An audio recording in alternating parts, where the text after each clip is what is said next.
Have you ever been certain your telephone would ring in the next 10 seconds? Or have you ever walked down a strange street and had the feeling that you knew what lay beyond the unturned corner? Yes? Then you've had a brief encounter with the world of the unknown. You are ready for the actual human experience that follows. Alcoa presents a new and unusual kind of television program that takes you just beyond the world in which you live. Alcoa presents Aluminum, from the world's leading producer, Aluminum Company of America, who creates new and unusual uses of this wondrous metal for the world in which you do live. And now, John Newland takes you one step beyond. The sea is calm now. Guns are silent. Planes in the sky carry nothing more menacing than tourists. All things considered, it's a good time in the world. But it wasn't always so good or quiet. Not so very long ago, the sea was a battleground. The sky was filled with death. World War II. It hardly seems real to some of us now. Something consigned to history books. But there were things that happened that never made the history books because they were too incredible to be recorded. That is, except in the memories of the men involved.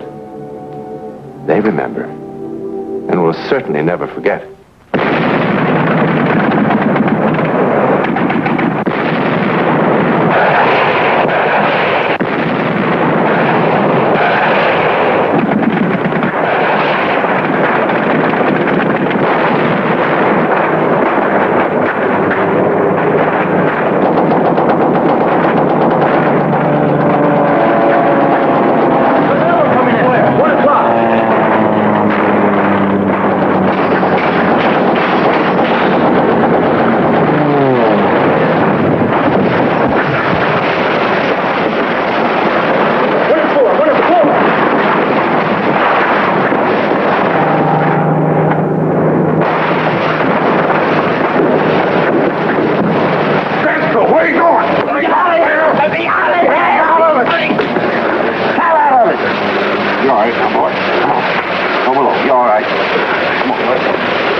How many hits did we get?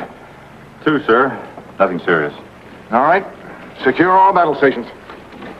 Secure all battle stations. Secure all battle stations. Well, I hope it's the last we see of them for a while. Sir, all gun crew reports secured. What was the follow-up on number 1 gun? Driscoll came unglued, sir. Well, take him below and have Harris tend to him. I did, sir, but Harris is in no condition to treat a sick dog. Again? Yes, sir, again. The engineering officer reports, sir, the electrical board is out. Be at least 6 hours before repairs are completed. All right, boats. Aye, sir. Well, this is sure a lucky day. So for 6 hours, we just sit here. Wonder how long it'll be before one of their reconnaissance planes spots us. Could be quite an afternoon, sir. Could be. What do you suppose made young Driscoll crack up? He'll be all right. I'm not worried about him. Harris? Yes, sir. I think I understand, Harris. Well, I don't, sir.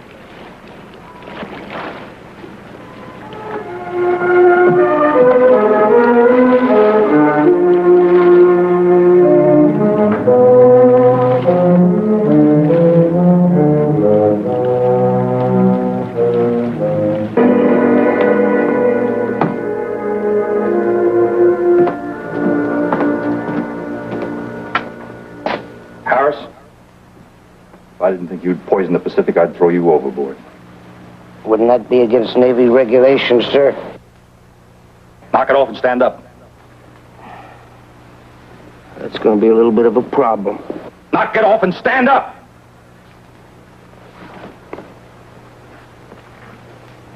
Oh, I've had a belly full of you, Harris. I've had you. Run up to there. man in the brig. Aye, sir. Let's go, Harris. All right, gently. Let's go. Come on, brother, gently.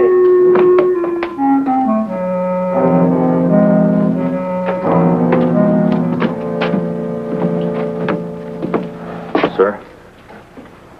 What about Harris? You see him? Yes, I saw him. He was stoned again. I had to put him in the brig. That's the third time in 2 weeks. May I speak frankly? Since when do you have to ask? I sincerely hope you're going to recommend court-martial this time. Harris's behavior is having a detrimental effect on the rest of the men. I know. But you see, Stacy, Harris is trying to... Will, we all have problems. Take over the watch, Mr. Stacy. Aye, sir. Keep your fingers crossed. 6 hours sitting here like a fat duck.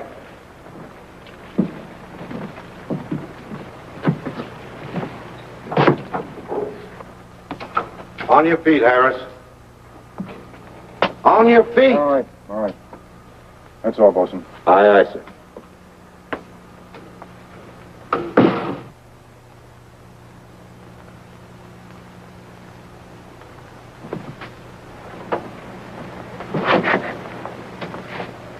Harris, you're a pretty intelligent fellow. Do you know what being drunk during a battle means? You know what a court-martial would do to you? Yeah, up against a wall. And bang, bang, bang. Harris, you had me pretty confused. I mean, at first. Why would one of the best men in my ship suddenly turn into the Navy's #1 fowler? You drink a little, you forget your troubles. What's wrong with that? You ought to try it, Captain. Maybe you could forget how we're stuck out here all by our lonesomes. Who knows, you might even forget the whole lousy war.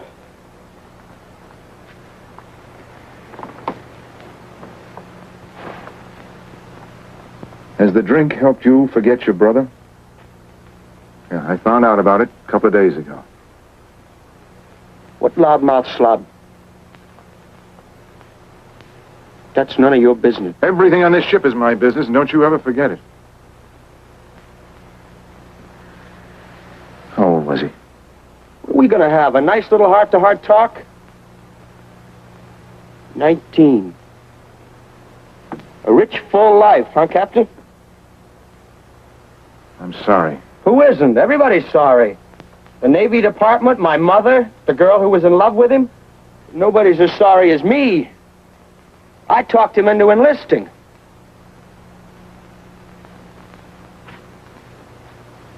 You want to have a good laugh while we sit out here on the quiet Pacific? This kid brother of mine decided he wasn't going to fight. He and his girl were going to get married, and they were going to be medical missionaries. Take penicillin and the word of the Lord to the Hottentots. After Pearl Harbor, I had a nice long talk with little brother. Made him see the error of his ways. You should have heard me, Captain. You would have been real proud. I used every cliche in the book. I didn't miss a one. You have to do God's work with a gun before you can do it with a medicine and a hymn book. I even said that. Well, isn't that about true? Captain, you're not going to tell me my kid brother died for any noble cause. Come on, he died because a bomb exploded, period. End of report. You really think that's the end of it? I mean, for him. What else is there? You mean like up yonder? Who knows? I know. There's nothing. Nothing except what you can see and hear and touch, and you can quote me. This is real. This lousy ship, this stinking brig. You and that little gold braid. That's real. There isn't anything else. There's nothing else. That's also real, Harris. And that's the only reality, God help us. If you have to hate somebody for killing your brother, try hating the enemy.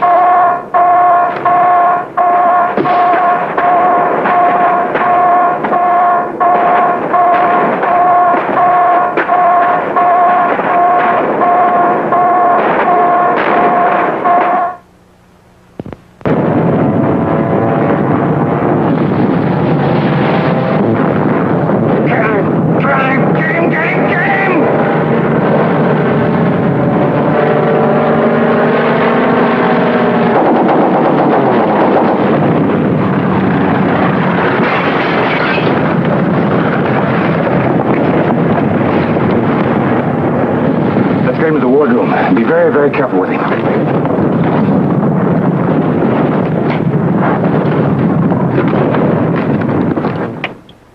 But, sir, you know we're under strict orders not to break radio silence. Just do as I tell you. Contact the heavy cruiser Athena and tell them I want to talk to their chief surgeon.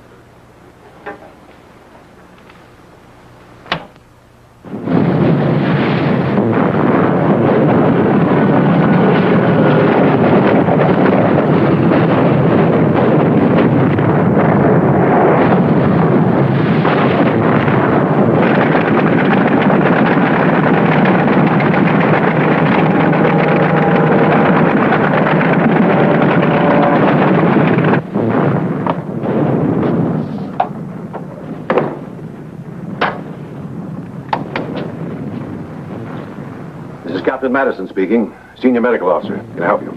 This is Lieutenant Commander Stacy. Commander Fielding, our skipper's badly hurt.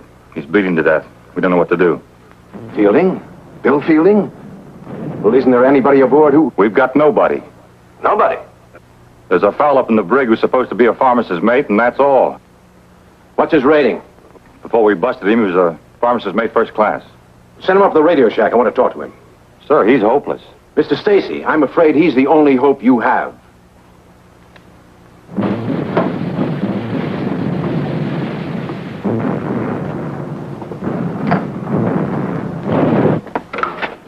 On your feet, Harris. Welcome to my home away from home, Mr. Stacy. On your feet. You gonna throw me in the ocean like you promised? Move, Harris.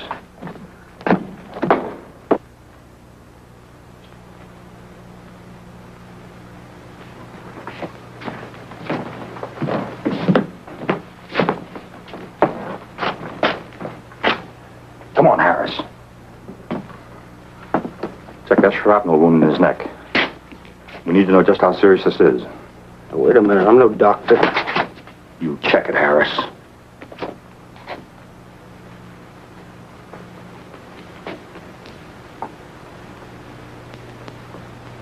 Wow.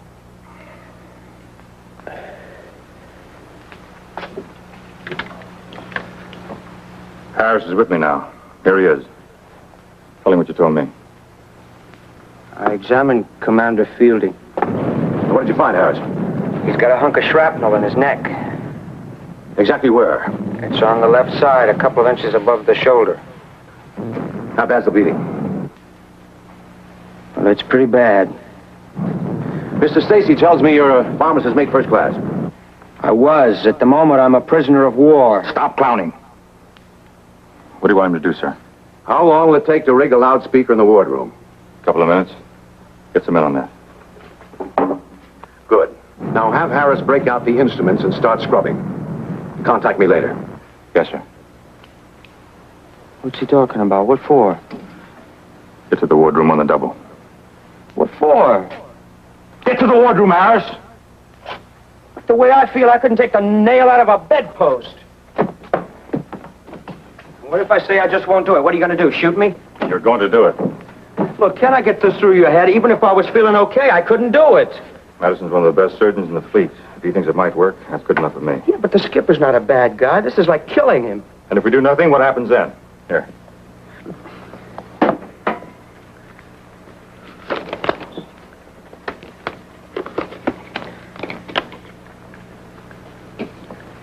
We're ready, sir.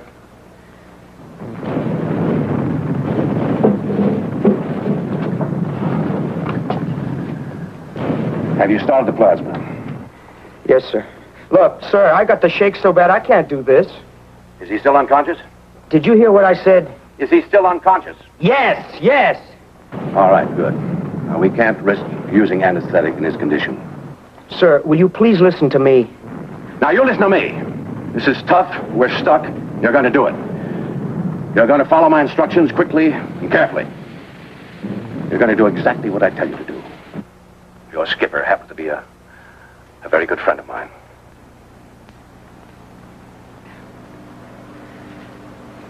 Okay, let's get on with it. Let's get the thing over with.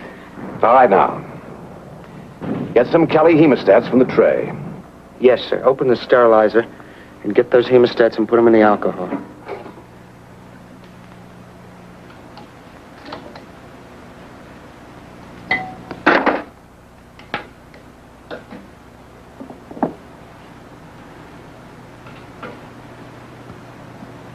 All right, sir.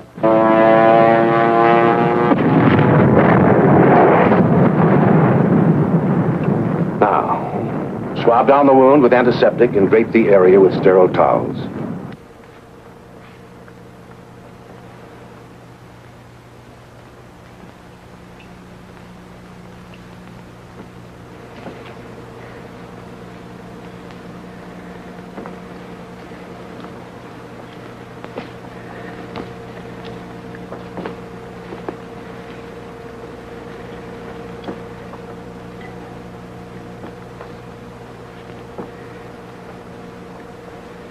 Okay, sir, that's done. Sir? Dr. Madison? Dr. Madison, are you there? Yes. All right now, Harris. The first step is to clamp off the small veins, tie them with the suture. You'll see which ones I mean when you begin. If we're lucky, you'll have no difficulty locating them.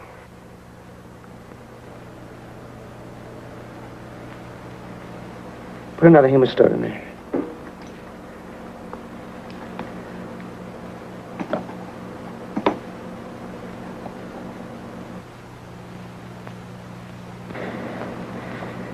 Okay, sir. Now you should be able to locate the fragment of shrapnel by gently probing the area. Begin. You better find it.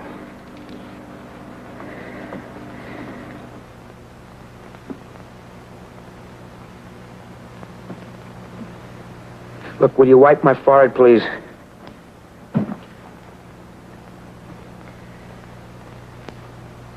Have you found the fragment? Yeah, I found it. What's the exact position? It's just left of the jugular vein. Almost touching it. I was afraid of that. Now listen closely, Harris. That's the critical point. You mustn't, under any circumstances, allow the jugular to be severed. Now, the edges of the shrapnel are undoubtedly jagged. It must be removed with extreme caution. Okay. Now, don't get rattled, Harris. Yeah, that's easy to say. Just take it easy for a couple of seconds. Take a couple of deep breaths. Yeah, take a couple of deep breaths. What's that gonna do, huh? Harris? Okay, let's go. Let's get started. All right. The veins are tied? Yes, they're tied. Very well. Now, grasp the fragment with the hemostat. Gently, firmly. Yeah. I had it. It slipped away. Try again, Harris. Now, try to be just a bit firmer. Once you have the clamp around the fragment. It is jagged, isn't it? It's like a top of a tin can. Are you all right, Harris? Yeah, I got it now. Good. Now, the removal of the fragment is the most delicate part of the job. Now, you've got to let me guide you. One wrong move. What is it? What's that? I don't know, they've broken contact. Oh, not now. Oh, come on, not now. Well, if we don't get that thing fixed, he'll die. I'll go up to the radio shack and try to get through. Don't try anything by yourself, you hear me? Oh, hurry, sir. Hurry!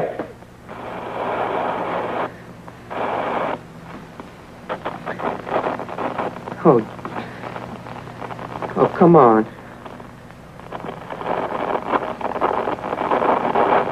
Come on, please. What happened? I don't know, sir. The Athena just quit sending. Why? My God, why? Sounded like she was under attack. Maybe they knocked the antenna out. I haven't been able to raise the thing. Contact one of the other ships. Anyone. Find out what happened. I'll try, sir. Groups. 7-2. Break.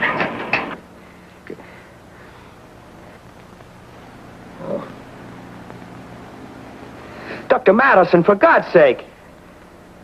Come on, please. Harris? Harris? Yes, sir. What happened? We lost contact. Is Fielding still all right? Yeah, he's still breathing. Well, let's get on with it. Oh, the clamp slipped. Look, I'll have to reach the fragment again.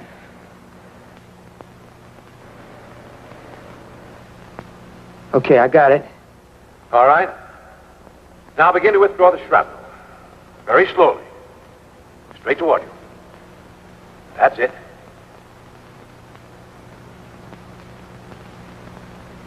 No, straight toward you.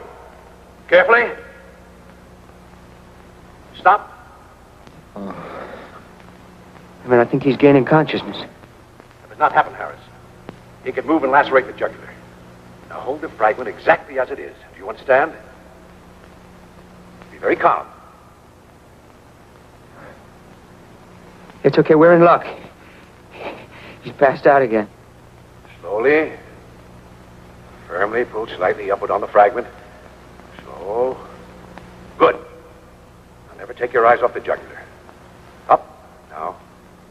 Straight again. Straight toward you. That's it. I got it. You're not finished yet, Harris. Now, you must tie off the deep bleeders as you did the outer ones. Use the hemostats to clamp them off.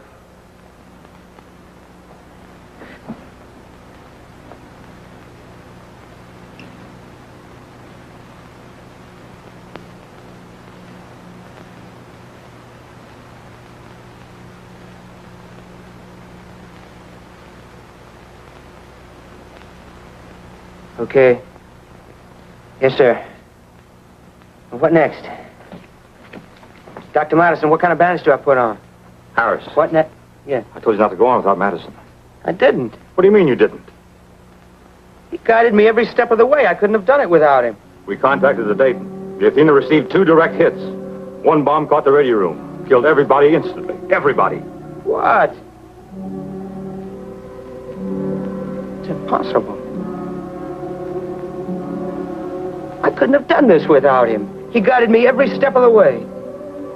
Harris, are you out of your mind? There couldn't have been a sound out of that loudspeaker.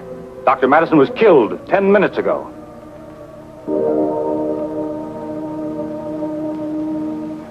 Lieutenant Commander Stacy was right about one thing.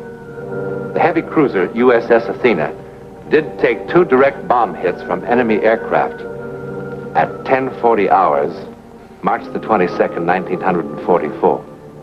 One of the bombs knocked out the communication system of the ship, at the same time killing radio man First Class Tom McCrory and Captain Clyde Madison, the senior medical officer aboard the USS Athena. I suppose, too, that we reasonable people must agree with Lieutenant Commander Stacy on another count. After Madison was killed, the further transmission of his voice was absolutely impossible.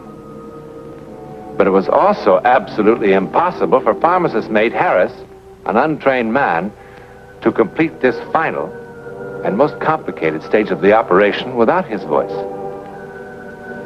To really explain what happened in that hot, steamy wardroom, we cannot look simply to logic or reason, can we? I can only tell you that there is now, living in Southern California, a retired naval officer who has a word for it. His word is miracle. His name is Will Fielding. In a moment, something about next week. Kill? Can it kill 9 times in 9 consecutive generations? Seems incredible, doesn't it? Well, next week, we will bring you one of England's most celebrated outbreaks of witchcraft. We hope you'll be in the audience.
of tomorrow.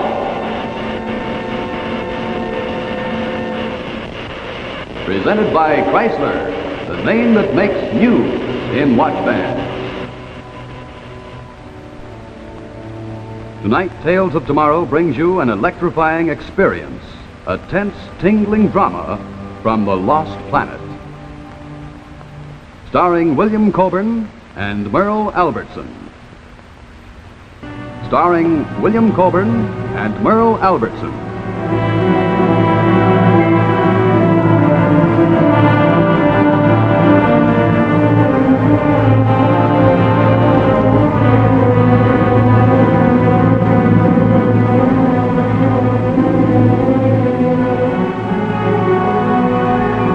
Hello, Dad.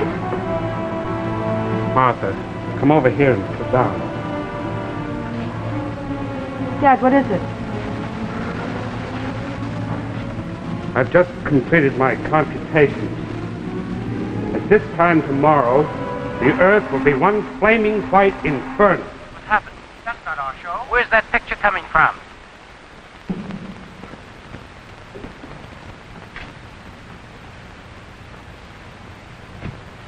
Another Indian gets the dust. Tired. Go to sleep.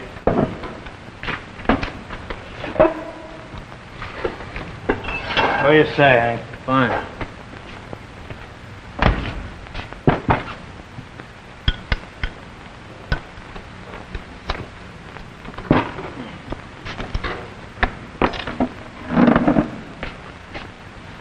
Go to bed. Why should I go to bed? Okay, then don't. Don't ever get married, Hank. They're all nuts, the whole Promise bunch you I of won't. them. I won't. I will never get married. It ain't one thing, it's another. Why don't you stop? I mean it, Hank. Stop it. Get lost. Out of the hospital today, and there's nobody there to meet. Gotta grab a bus all the way up here for myself. You knew I was getting out of the hospital today. Where were you, huh? Where were you? Look, remember, I got to tell you a very funny joke about a guy that... I know what happened. That picture came from out of nowhere. Get a hold of Earl Worcester if you can. What is it? We were cut off. That picture through the window is going out in place of our show. Hey, Walt says we're going back on the air. Mort, how about running a film? We don't have any. Mort, we can't sit on the standby slide for half an hour. Don. Now what? Can you tell us what's happening out here? I don't know. It looks like we just lost the slide chain, too. Jim, it's all mixed up. We got to feed some kind of picture to the network. I don't know what we're going to do. Mort's coming out. Get the seat started again. All right, stand by, please. Look, will you get back to the start? Are you kidding? You can't expect us to do a scene with all this. Let's have it quiet, please. Get Bob Williams. Have him make an announcement. Listen, Don, look, will you tell us what is happening? The picture came from nowhere, Jim, and interrupted our program. And now we're back on the air. I don't get it. Look, Jim, make an apology announcement so we think of something to do. A what? An apology announcement. Go ahead. Look, Bob isn't here. Do it yourself, please, Jim. Me? What did I say? I don't know anything. Go ahead. Well, look, there's Roger de Coburn. He'll do it. Rod! Hey, Wink, hold him on that camera. Stay right with him, Wink. We're on the air right now. Look, something went wrong. Look, Whitey, will you watch out, please? Look, Don wants you to do a quick apology announcement. We lost our network. Ladies and gentlemen, due to circumstances beyond our control. Why don't you get lost? Look at it.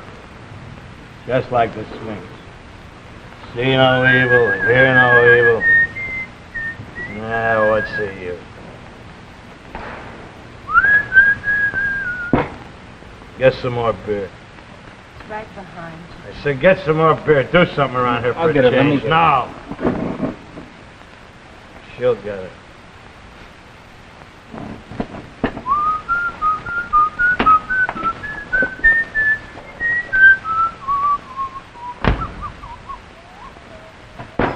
Open it.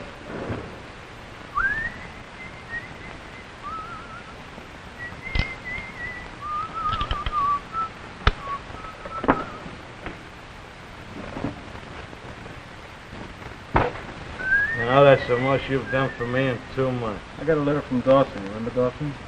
Johnny Dawson? That's right. That's what I mean. That guy.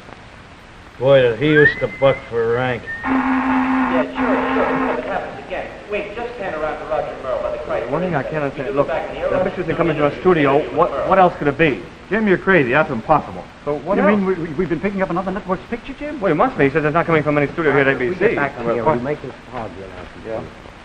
what then? Well, who knows? That picture in the window keeps interfering. Interview Mr. Worcester. Keep it going. Just Roger, Will says we're back in the air again. You're on again. All right, let's have it quiet, please. Stand by. Ladies and gentlemen, due to the lack of time, the program we had intended presenting this evening will have to be postponed until a later date. But, ladies and gentlemen, I'd like you to meet Merle Worcester, the head of our engineering department, who has just been telling us that the two scenes we've just witnessed at the window are definitely not emanating from any studio in this building. Nor from any other network, for that matter. The chances of one channel interfering with another channel is impossible. Well, then where, in your opinion, is it coming from, Mr. Worcester? I don't think this ghost picture is being transmitted from any studio at all. I think it's a living scene that's actually happening somewhere in this general area, perhaps in an apartment house. But how's that possible? I don't know, Raj. Maybe it's being reflected off an ionized cloud right in the middle of our wavelength, like a mirage. Mirage? Yes. There's a theory that every sound and action we go through is preserved in the ether in the form of electrical impulses. That's pretty theoretical, of course. Well, do you feel then that explains this? I can't explain this. Maybe something's happening in our atmosphere tonight that's accidentally causing the right combination of conditions to produce this special image. You really feel then that the scenes we've been viewing through the window are actually coming from some apartment, some kitchen right here in this vicinity, in this area? Well, they're not coming from any studio. I'll bet my life on... So, drink along.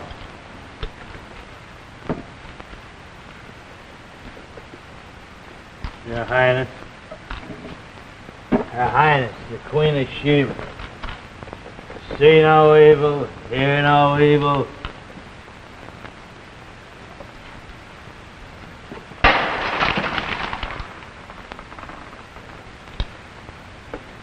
What's everybody so quiet about? What's there to say? Anything. Recite a poem or something. Come on, recite a poem. Shut up. What did you say? I knew a poem once. It was a very interesting poem. They taught it to me in high school. It was, the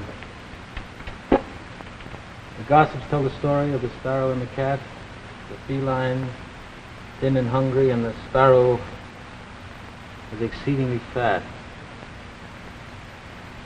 That's all I remember of it, I guess. I don't know any more than the first part. I never forgot it. What's the feline? That's a cat. Hello, feline. Boy, it looks good, Phil. How did you get so sweet, sugar? Get lost. If you two people will excuse me, Your Highness.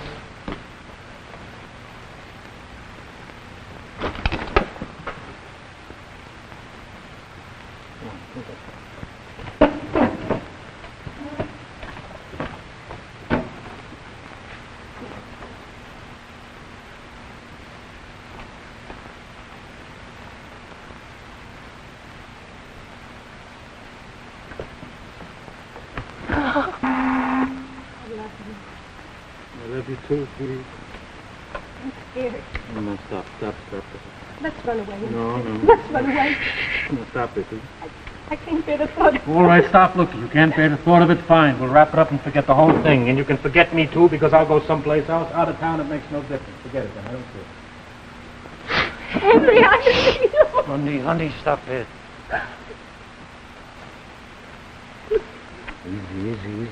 Easy. Now, come on. Try to keep your voice low. Oh, I'm sorry. It's all right. All right, easy now. What are you afraid of? Come on now. I'm afraid we'll get caught. All right, so what do you want us to do? Forget the whole thing? Give it up? Get a job? Go away someplace We or something? could both get jobs. No, honey, we please, make no, we're out. not gonna We go. make out. Listen to me. Come on. Shh. Just listen to me what I'm going to say. You've got a perfect setup here. He's got an insurance policy and he's got a business. Why settle for less if you can get more, huh? Think more of his money than you do of me. You mean that? I don't know. I don't care whether you know it or not. I just want to know if you mean it, that's all. Of course you don't. Of course you don't. Don't you understand, sweetie? Without money, love just goes out of windows. Out the window. I mean it like it sounded. I didn't mean it like it sounded. Come on. When's it gonna happen? In a couple of hours, just a couple of hours, when everybody in the building goes to sleep. What if he screams? He's not going to What scream. if he goes? He's not going to scream. I told you he wouldn't scream. He's got to fall 6 floors. 6 floors. He's going to hit the bottom sofa. I certainly did. They're planning on dumping this guy out the window. Obviously, that's what they're talking about, man. I know. Well, hold it. We're back on the air again. Trying to cover every time they come back to us. We Yeah, never know where. Yes, Don. He's right. We'll just have to do the best we can. Camera 2, follow Roger there, please. Follow Roger and Jim wherever they go. Meanwhile, up in that apartment, they're going to murder this drunk. You saw it, Don. Yes, I saw it. Look, if Merle is right, and this is actually happening somewhere in the city, don't you think we better do something? What can we do? What? Like what? I don't know. I think maybe we ought to make a record of their conversation. Try to pin their location down. Should we call the police? What good is that going to We do? don't even know where they live. Well, maybe some of our viewers at home have recognized one of these people. That's a possibility. Could be. Well, should we tell them how to contact us in case one of them has recognized any of these people? For the last. I'll do it. Go for the last. The Rockefellers at home. No more beer? You drink too much, pal. Go get some beer. Stores are closed. I mean, stores are closed. It ain't even 10 o'clock yet. The grocery store downstairs is open. Closed. Mickey's always closes at 9:30. Don't tell me what time he closes. 10 o'clock I'll he get it. closes. Let me get it. No.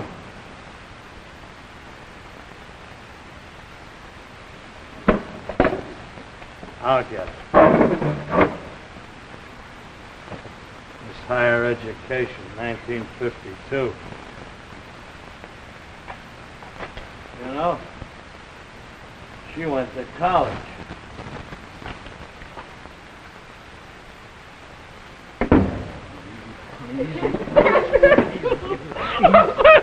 That's all right. In a couple of hours, you won't have to. It's going to be all over, baby. Oh, we're back on again. Listen, Peggy, read back that last bit about the grocery store. The grocer's downstairs, and she said it's closed. Mickey always closes at 9:30. Jim, it might come under the name of Mickey's grocery store. Try it, please. Go over the phone. It's worth a try. The Red Bull. Here. On the grocery. Keep after him, Wayne. Gee. Here. Here we are. Groceries. Mickey's. There must be at least Mickey's, 30 of them. I'll have to try them all. Baby, relax, stop. What if he screams? If he screams, I'll hit him. Leave go. Come on. Suppose they find him right away. They're not going to find him right away. Who's going to find him right away in an alley there? No, somebody. At 1 o'clock in the morning, how can it be? Nobody's going to be there at 1 o'clock. Is that when you're going to do it? That's right. God. No. Come on. Look at me. Now look, tomorrow morning, somebody's going to come up here and they're going to tell you some very, very, very sad news. And then tomorrow night it's going to be all over. Who do you think will come I up? don't know who's going to come up. Probably be the cops or somebody else. Cops? That's right, my man. Would they ask me They're not questions? gonna Stop it! Now, what have you got here? What have you got? Listen to me, this guy is a lush. He's a character, right? That's right. He gets so drunk, honey, that he lights a cigarette and he almost burns himself to death. He gets so drunk, this guy. He drinks and he falls down a flight of stairs. So he goes to the hospital, honey, right? But what puts him in the hospital? The guy gets so drunk that he runs in front of a bus and they have to send him away to the hospital. He's famous for it. The cops know it. The people know it. Everybody. So then what? He falls out a window. A window. Everybody expects that. Nobody asks any questions. Honey, listen to me. Now look at me.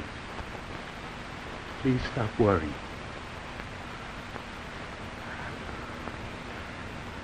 Do you think everybody will be asleep? Yes, they will. You sure? I'm sure. This is 9th Avenue, and everybody always sleeps very good on 9th Avenue. Good. 9th Avenue. Stay with him, Wayne. Here's the Mickey's grocery store here at 48th Street, 9th. Wait a minute, there's another one, 24th and 9th. Yes, and here's one at 63rd Street. Well, there's three of them. Jim, why don't we try? Yes, Don. Why don't we try all of them? We each take a number. Good. All right, Don. Look, call Belmont 78522. You take them on 23rd. I'm sorry. I'll take a 63rd Street number.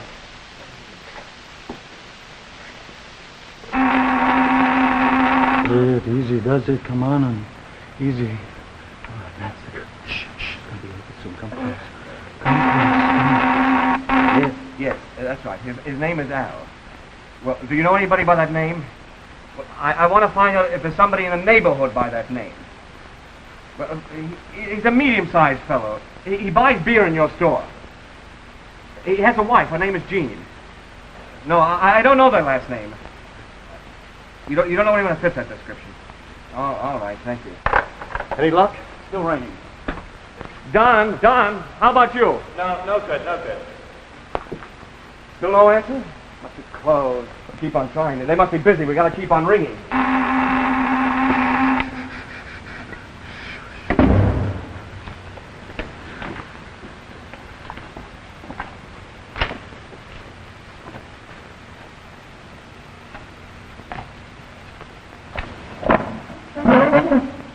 Oh, it's closed.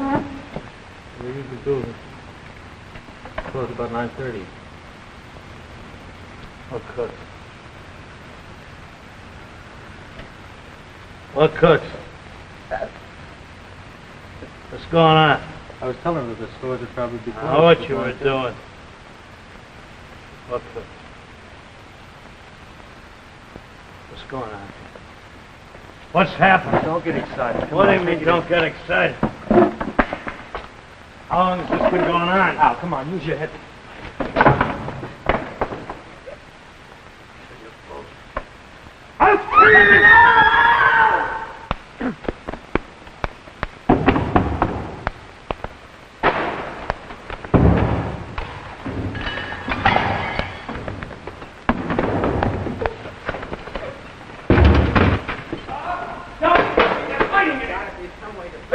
Rod, hang up. You must have the right number. The husband said the store downstairs is closed. Let's see, that was it. 48th tonight. 9 to 40. I'm going to call the police. Sure. Hello, operator? Whoever's on this line, will you please get off? There's an emergency call. Hello, operator. Look, I'm trying to put a call through to the police. Will whoever's on this line get off? Jim, try Roger's phone. All right. Hello, operator?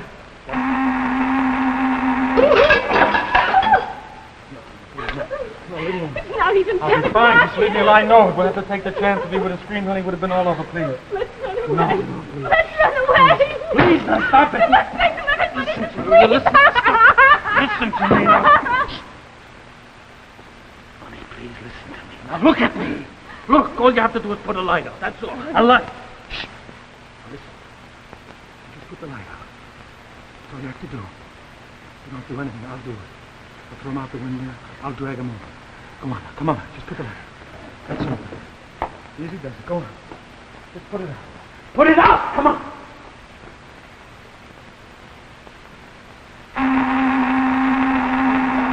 This is a matter of life and death, officer. I can't explain now. There's no time.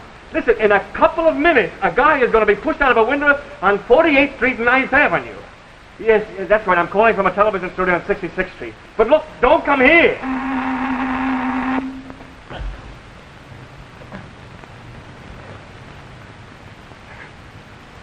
Do you think anyone was hurt?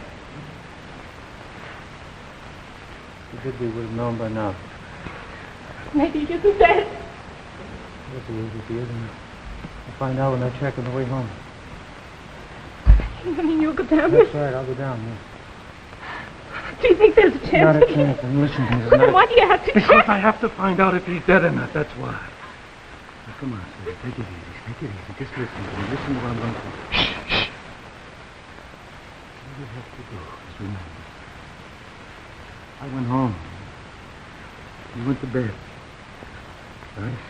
We left him in the kitchen, and he was drinking. That's all. Come on.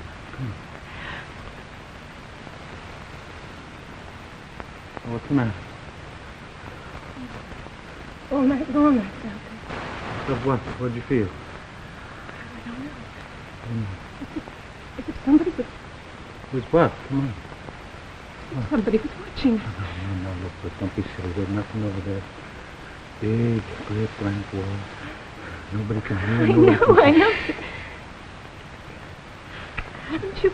No, honey. Just your imagination. Here it is, baby. That's all it is.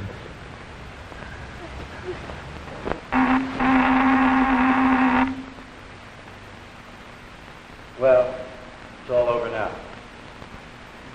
Yeah. All right, what's been going on here? Listen, officer. What's been going on here?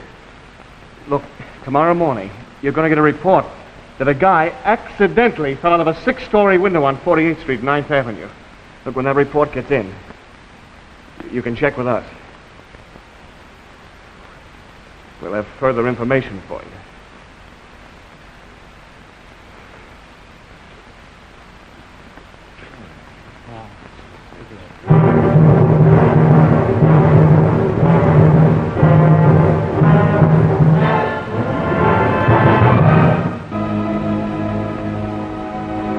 The Window was an original television play by Frank De Filita. The people in the window were Rod Steiger, Frank Maxwell, and Virginia Vincent. The players appearing in the opening sequence of The Lost Planet were William Coburn and Merle Albertson. The secretary was played by Muppet Peter. The following people were played by themselves: Jim Walsh, floor manager; Roger DeKoven, announcer; Robert F. Lewine, agency executive; Merle Wooster, chief engineer; Don Medford, director; Mort Abrams, producer.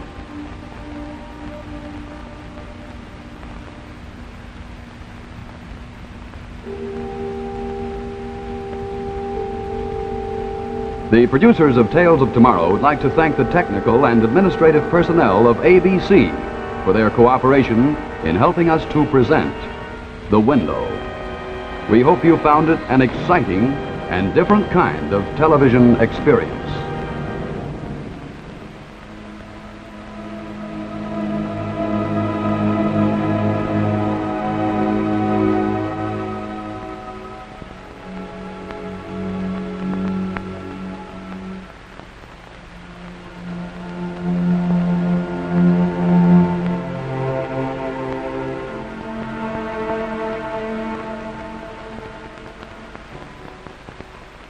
The preceding program, originally telecast by ABC in New York, has come to you by special video recording. This is ABC, the American Broadcasting Company.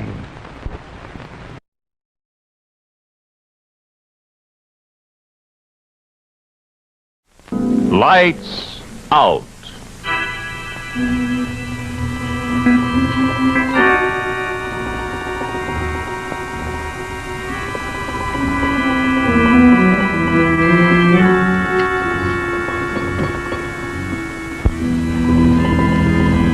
Hello. If a man would be invisible, let him go into a graveyard at the quarter hour before midnight and dig up from a grave a newly buried corpse. Then let him remove the coat from the corpse and put it on. And if he shall finish his dreadful work ere the hour of midnight striketh, then hath he gained the power to be invisible. But let him who doeth this... Turn it off, Gregory. Yes. For him... Lot of silly nonsense.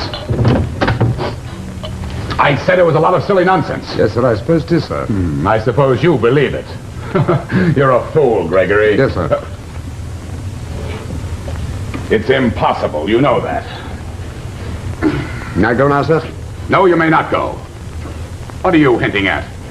I'm not hinting, sir, at anything. You've heard of this superstition before, haven't you? Not quite sure that it is a superstition, sir. Get out of here. Yes, sir. invisible. Put on a dead man's coat. That fool Gregory. Wouldn't be bad, though, if invisible. The things you could do to people.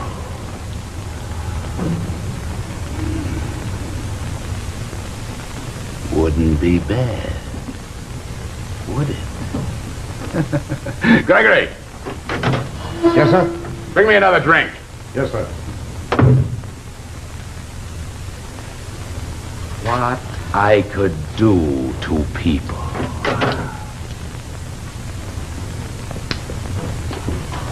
Your drink, sir. Evening paper just came, sir. All right, get out. Yes, sir. News of Mr. Ingram's funeral is in the paper tonight, sir. He was buried today, sir. And why not? He was dead. Yes, sir. I was sorry to hear that. I wasn't. I hated him. Man's dead, sir. And good riddance. Now get out of here. Yes, sir.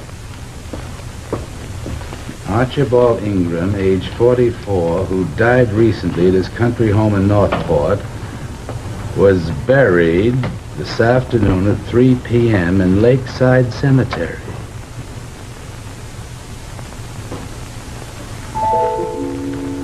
Gregory! Yes, sir?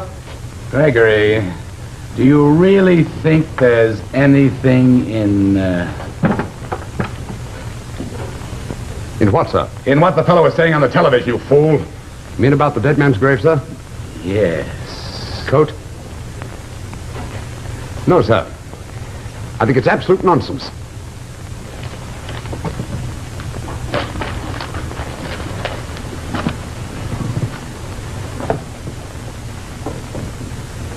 Give me a light, Gregory. Yes, sir.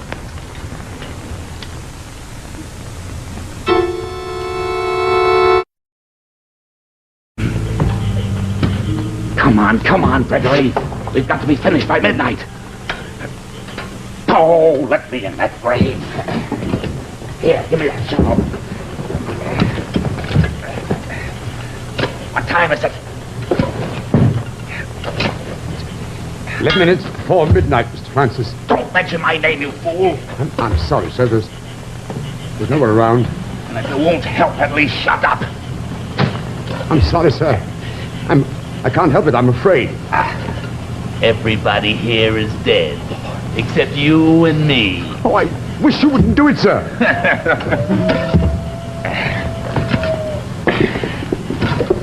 What time is it now? 9 minutes before midnight, sir. Aha! I found it. Gregory! Yes, sir. Hand me down that heavy screwdriver. Yes, sir. No. Give me that axe. There isn't enough time. No, sir, you wouldn't do that, The sir. axe!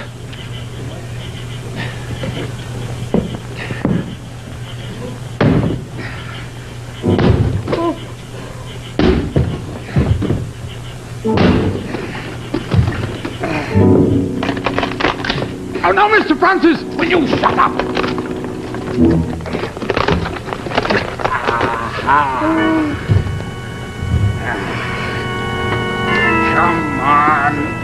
Come on, Ingram. Let go of it. Gregory, take this axe. Yes. Gregory.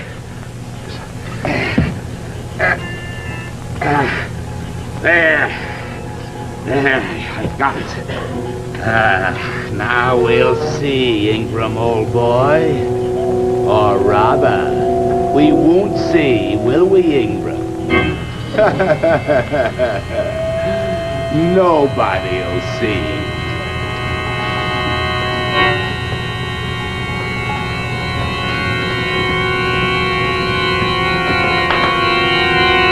Gregory!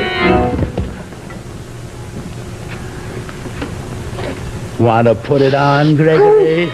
Where are you going? Thought you'd run away, did you? Thought you'd run away and pass the word to the police. My boss is a grave robber, you were going to tell them. Well, you just listen to me, my lad. You try anything like that, and you know what I'll do? No, sir. Do you think the police will take the word of an ex-convict against mine? Why, I've got enough on you to hang you, Gregory, and you know it. So if you try anything... No, sir, I won't tell, sir, I won't tell. You know you won't. Because if I don't turn you over to the police, I'll... Why, I'm going to be invisible, Gregory. You won't be able to see me. Nobody will be able to see me when I tell you the lying thrown out with my bare hands. I'll be invisible, and I'll murder you or anybody else that I want to. Now, get to work. And fill in that grave where some grave robber tore it up.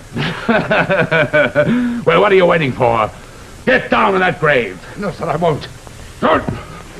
Please don't make me get down in that grave, sir.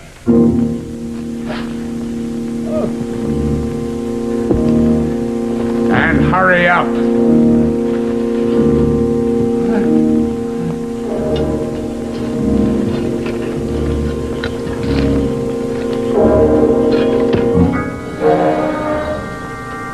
Mr. Francis?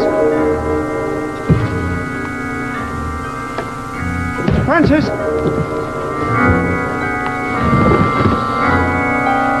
Mr. Francis! Don't go away and leave me here. Mr. Francis! Where are you, Mr. Francis? Keep quiet, you fool. Can't you see I'm wearing the dead man's coat, Gregory?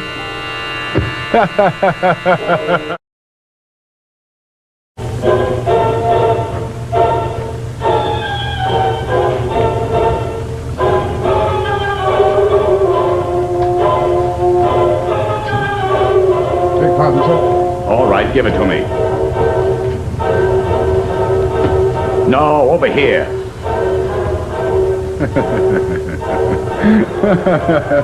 Still not used to it, eh, Gregory?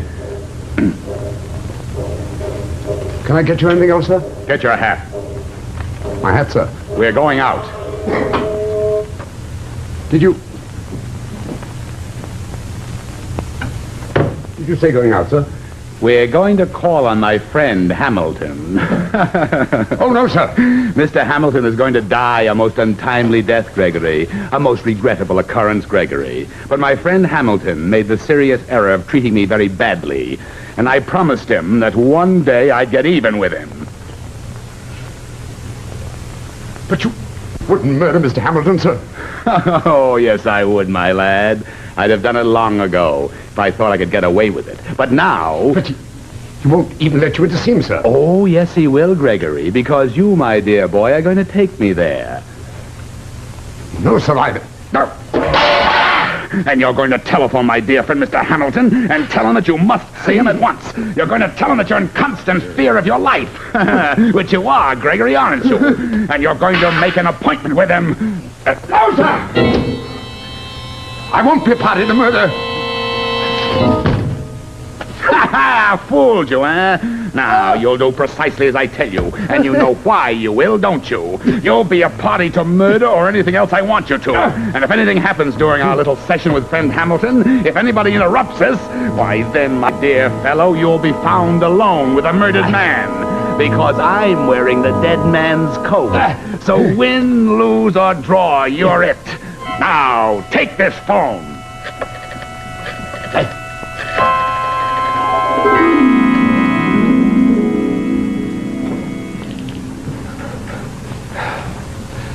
Therefore, gentlemen, we should very much like a response to our letter of the 18th, I believe it was, in which we informed you that we were about to send to you a shipment of the late... Excuse me, Mr. Hunt. Go right ahead.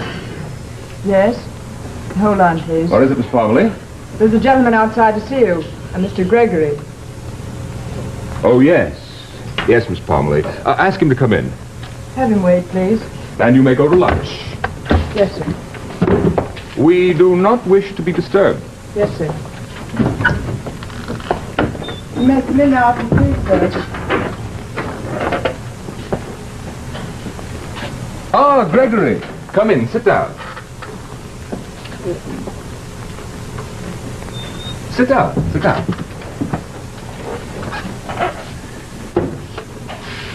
Well, I must say you are in a state. What's that scoundrel Francis been up to now? He's going to... I mean, Mr. Francis... Oh, there's a draft from the window. Not too much for you, is it? No, sir. Well, now, what's happened? Oh, I feel sorry for you, Gregory. I'm sure it's no secret to you how much he hates me, so... I suppose we're both in the same boat, aren't we? Gregory, what can I do to help you? You sounded most upset when you called on the phone. Don't tell me he's been threatening you. Lock the door, Gregory. What did you say, Gregory? Lock the door. No. What's the matter with you, Gregory? There's nothing the matter with Gregory Hamilton. Lock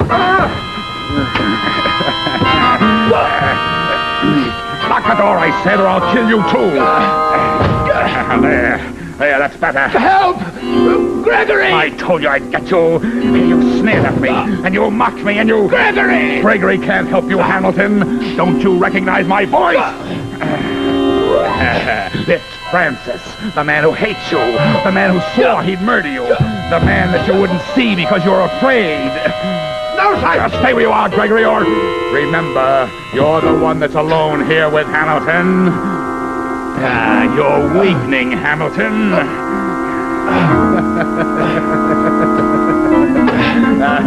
Can't get your breath, can you?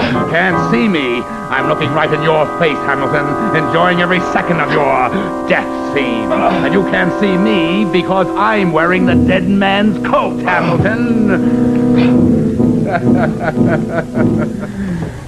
Gregory!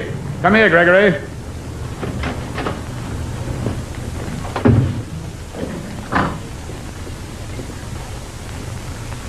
Yes, sir. They're burying good old Hamilton this afternoon. Died of a heart attack, paper says. Oh, don't worry, Gregory. You weren't suspected in the slightest. Aye, sir. You conducted yourself very well indeed at the coroner's inquest. With me standing beside you, you were extremely convincing. Mr. Hamilton was an excellent health gentleman when I let myself out of his office.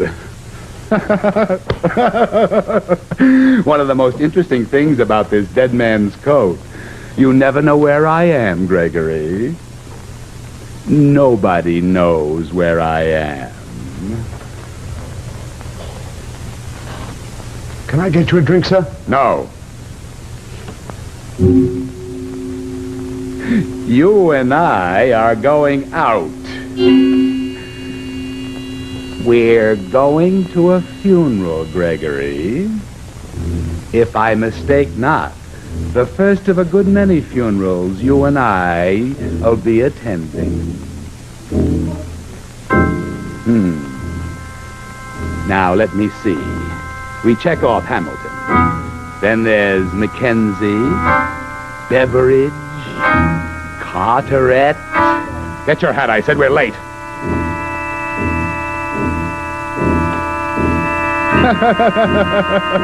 Dead man's coat. Very, very useful.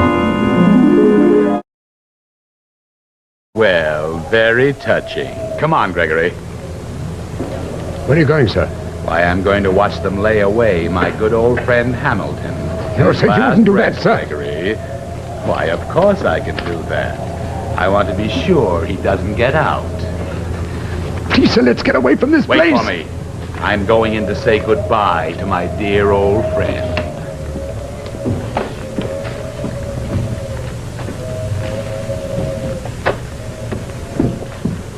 What's the matter, Ben?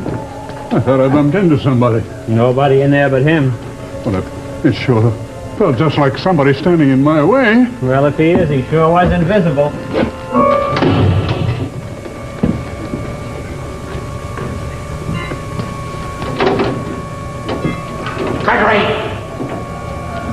Gregory! Sir? What? Speaking to me? Sounded like it came from inside. No, it was me, sir. Gregory, you said? Yes, my name's Gregory. I was the last person to see poor Mr. Hamilton alive, sir. I see. I'm sorry. Excuse me. You lock the door. Oh, sure. Just put a new lock on just before the funeral. Good, strong lock. Nobody will ever get in there. Or out either. Ben. I'm sorry.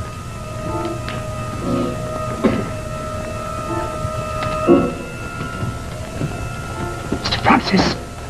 Mr. Francis, it's Gregory. Get that door open, Gregory. I can't, sir. It's locked. I heard him, you fool. Are they out of sight yet? Yes. Well, hammer on the lock. You hear me?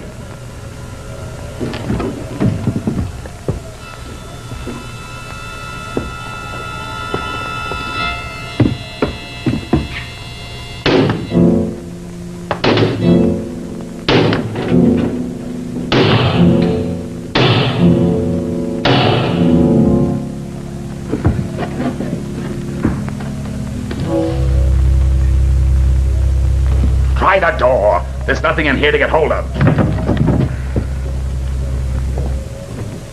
Go to the car and get some tools. Try them. Hurry up. There's nothing in the car, sir. Well, get something and try. Very well, sir. And hurry up. It's cold in here. Yes, sir. I'm sure it is. Let me take a last look at you, old friend.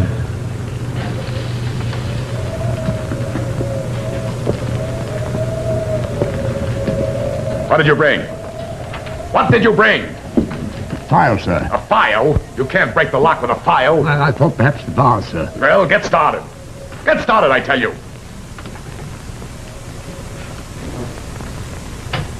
No, sir. What? What did you say? I said no, sir. Gregory? I'm not going to try and file through those bars, sir. But you're fooling, Gregory. No, I'm not, sir. But, Gregory, you're not going to leave me in here. No, sir. Oh, I knew you were only fooling, Gregory. Come on and... No, sir. Gregory! Now, you listen to me, sir. I'm master here now, sir. Gregory, listen. I brought this file just to ease my own conscience. No! I don't suppose you know what that means, sir. Oh, I'm sorry, Gregory. Good old Gregory, I'm sorry. It's a bit too late for that now, sir. You're a murderer, Mr. Francis. And you're already planning other murders. I was joking, Gregory. And you're a please. grave robber, too. And you've treated me very badly. You had me sent to prison. You knew I wasn't guilty. Oh, I'll make it up to you, Gregory. Oh, Gregory, old friend. Think of how many years we've been together. And you've mistreated me, sir. You've struck me.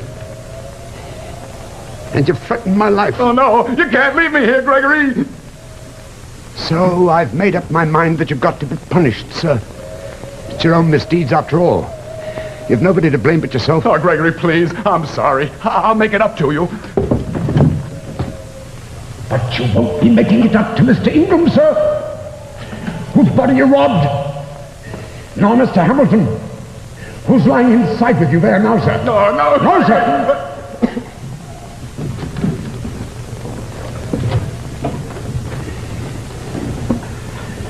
No, sir. No, sir.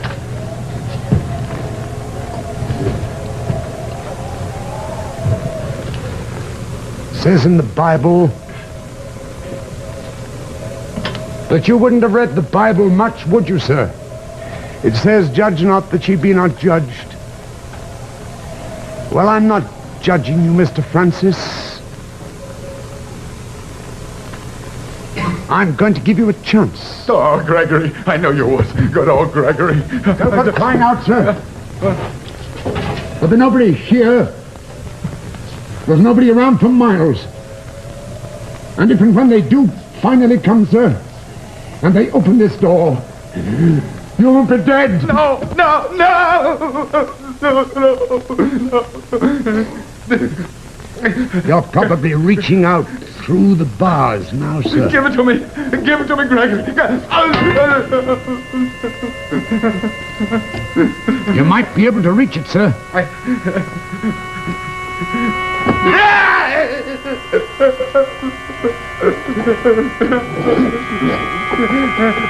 And then again you might not, sir. But if you can reach it, and it doesn't break before you file through them bars, very well then, sir, I was wrong. I'm not judging you, Mr. Francis. You judged yourself when you put on that dead man's coat.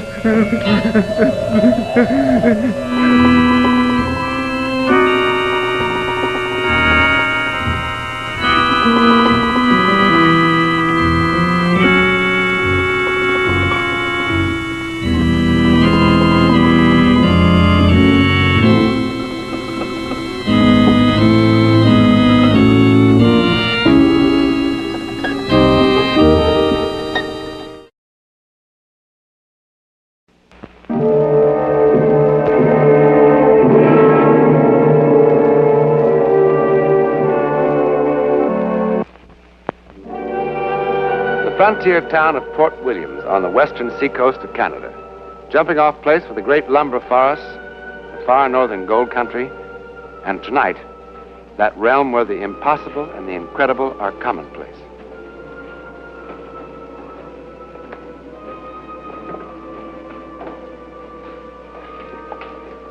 The Port Williams Hotel.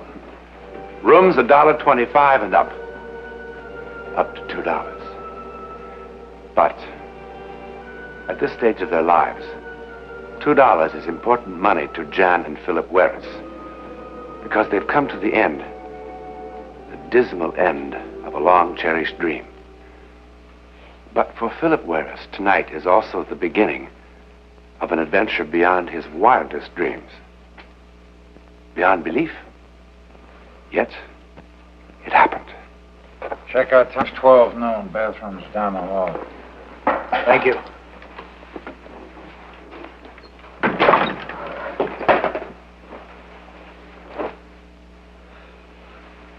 Well, we've sure come a long way, haven't we? I guess we can stand it here for one night. Yeah. Oh, Bill, it's not the end of the world. Anyway, what have we lost? 8 or 9 months? That's not all we lost. We lost the farm, every dime we saved. You didn't even have enough money to buy a pair of shoes or dresses. That lousy flat we lived in for 3 years. Hamburgers or spaghetti every night, month after month. You don't like my spaghetti? And I've given you nothing but a bad time ever since we've been married. Will you stop? Ooh, so you were a bust as a farmer. You're a darn good newspaper man. And the Gazette will be very glad to have you back. You'll see. Oh, sure. All I have to do is tell them I'm coming, and they'll arrange a ticker-tape parade around Dominion Square. Why don't you go down and get the train tickets? The walk will do you good. Because I don't have the money. What? I said I don't have the money. What about the money from the farm? Well, we didn't get $3,500 the way I said. We only got 28. 22 we owed on the mortgage, and the creditors got the rest. You mean we're broke? Not even enough for a train fare? Not even enough for this room for very long. That's why you were so depressed. What are we gonna do, Phil?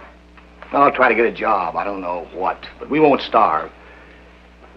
Now, look, we will be able to save enough to get back to Montreal eventually. Eventually. How long is eventually? Look, I know I made a mess of things. Oh, baby, now please don't cry. We'll make out. Okay.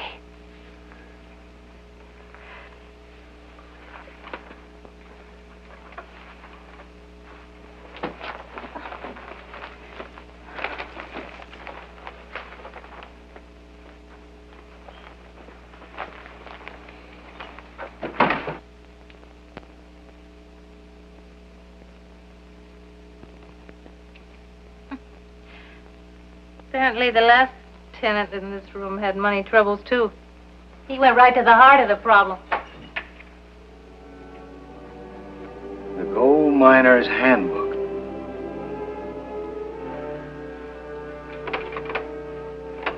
First thing tomorrow, I'll try to find us a place where we can fix our meals.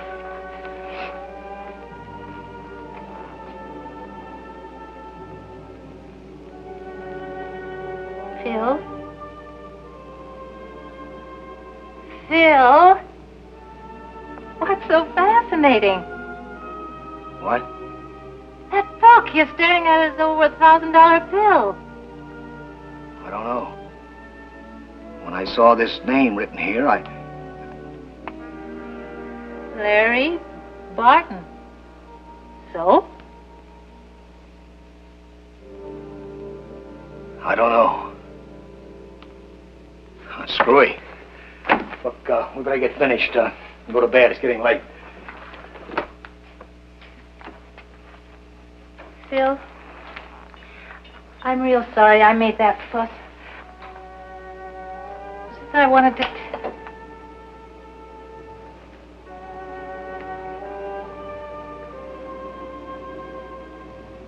Phil.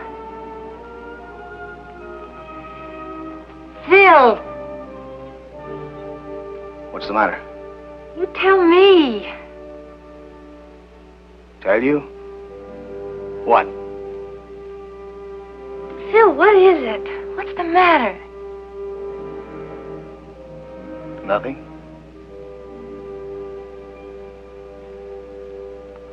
Nothing.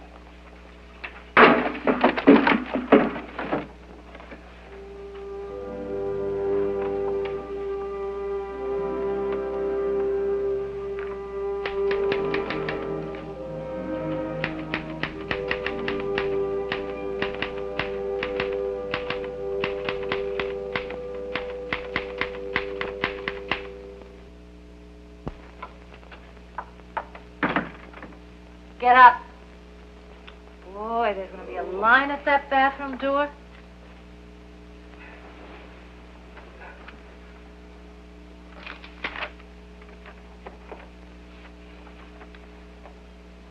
Port Williams, September 7th, 1960. Out of the gold country of the far north today came a shocking story of the corruption of the human spirit caused by the poisonous erosion of greed. Just 3 months ago, Lawrence Barton, 42, and his 38-year-old brother Robert took the train from Quebec to this west coast port town. After purchasing gold mining equipment and supplies here, they embarked for Skagway, and there set out on horseback for the vast country of the Canadian Yukon.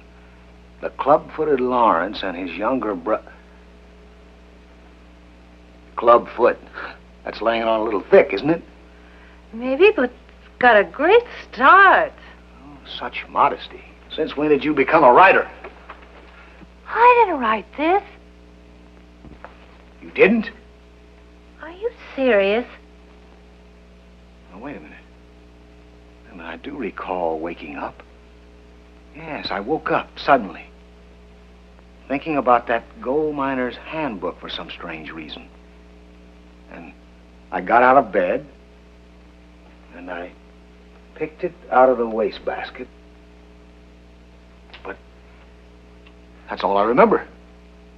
I don't recall writing anything or even going back to bed. Boy, get into the shower and wake up.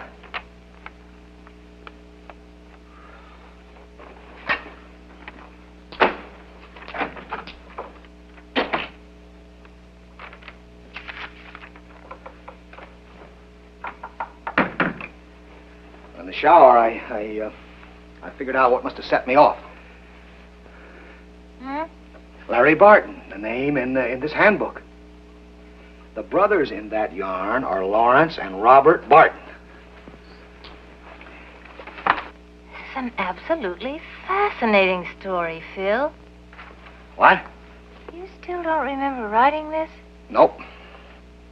Don't you think this is a little strange? More than a little. What can I do about it? Boy, I know. You can finish it and send it to J.G. Carter. He'll buy this in a minute. He's a newspaper editor, not a publisher of fairy tales. This is perfect Sunday supplement stuff. Look, but it isn't true. I get myself in a fine fix sending in a hoax. Who would care? You send the paper an exciting story, and we get the train fare back to Montreal. Honey. I'm serious, Phil. This is a darn good story. These two brothers traveling through the mountain country up north looking for gold. all the trouble they get into and how they're lost and they haven't any food. I don't care what you say. This is just the kind of thing they want. Like this part here. Look, where you say, actually the mine is only 16 miles from the settlement of Riverton, only they don't know it. And with all this gold, they're starving to death. Oh, brother. There they are, just sitting there, thinking of nothing but that gold and hating each other. Each waiting for the other to make a move toward his gun. What a situation. How does it end? Well, they kill each other naturally. Oh, Phil, I'm serious. If you put an ending to this... It ends where it belongs, in the wastebasket. Now, any 5-year-old could figure that out. But that's what's wrong with it, besides being a fake. I'm off.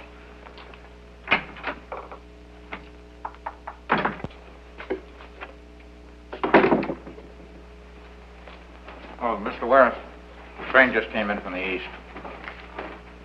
Thanks.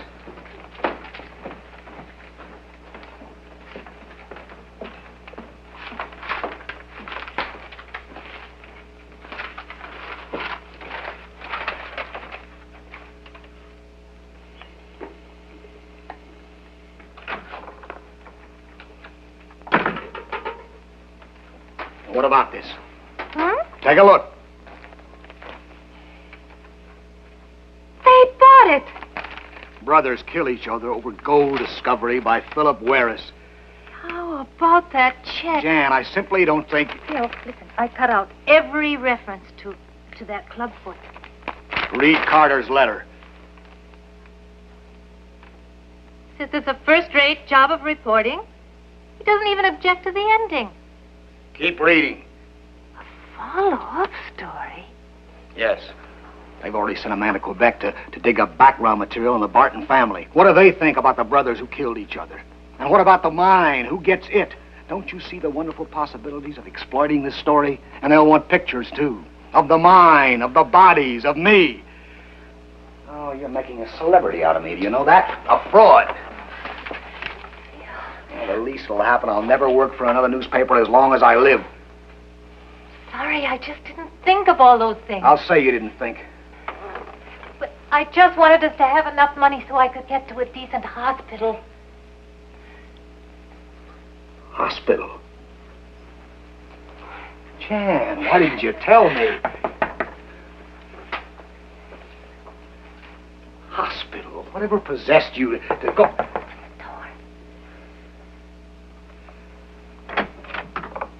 Yes? Mr. Warris? Philip Warris? Yes? I'm Mrs. Lawrence Barton.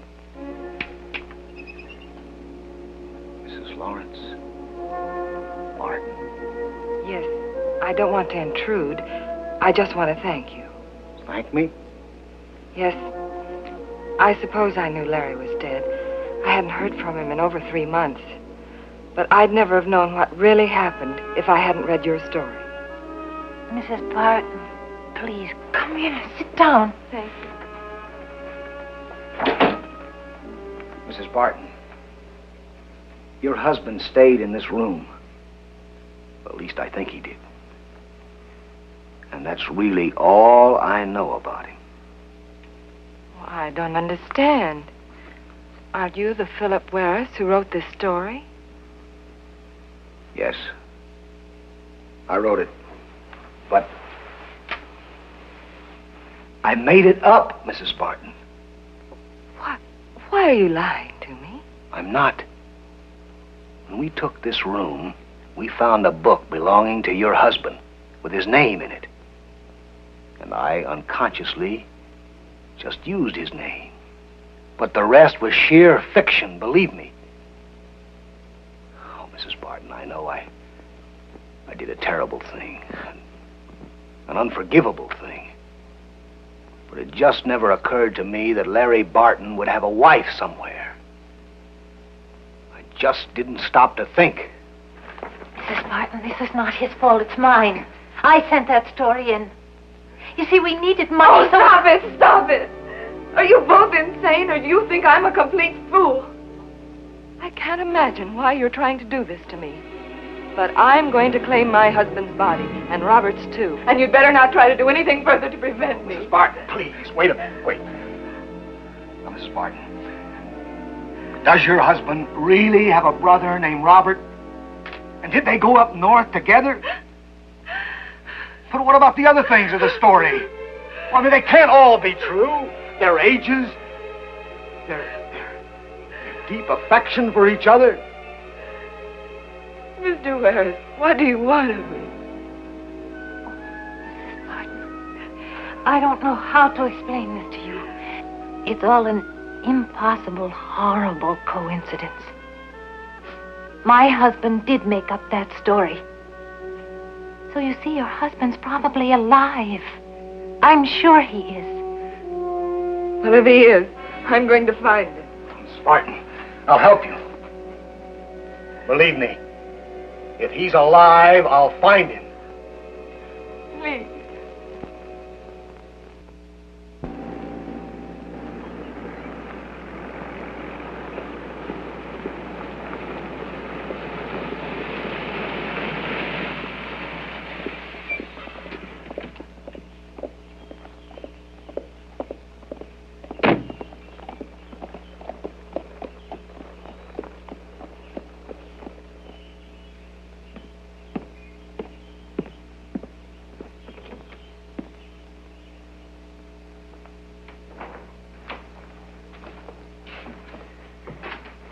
I do. Oh, hello. Say, I wonder if you could help me. I'm looking for two men, brothers. Their name's Barton. Never heard of them. What do they do? Well, they're supposed to be up in this country prospecting for gold. It's a mighty big country. Yes. Well, can you tell me this? Is there any gold mining at all in this area? I mean, nearby, within 50 or 100 miles. Never heard of any gold being found in this area. Well, is there someone who knows for certain? I'm also the government claims officer. Any gold found, the claim's got to be recorded with me or it don't belong to the finder. I see. You know this country pretty well? Been parking my feet on that there pot-bellied stove for the past 8 years. I wonder if you'd be familiar with this at all.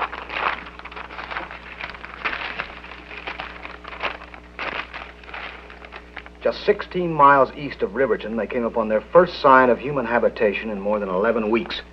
A miner's cabin on the south shore of a small heart-shaped lake. But there was no one in the cabin. They forded the shallow water and came upon a small one-man mine. Inside, they found the miner. He had been dead for weeks, victim of a rock slide when one of his shoring timbers broke loose. Yeah, there is a little heart-shaped lake out that way. There is? Yeah, just about 16 miles east of here, too. I haven't been up there in a couple of years, but I don't think you'd find a cabin or a mine or not to mention a miner. I don't know what he'd be mining anyway. Say, could you sell me a pair of field glasses? Why, sure. Sure thing.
You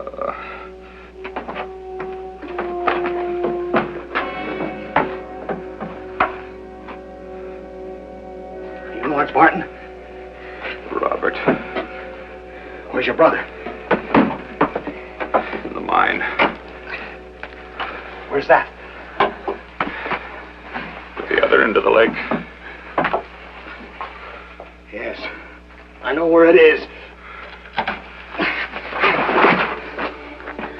All right. Come on. I'll give you a hand into the bed. Come on. All right. Here we go.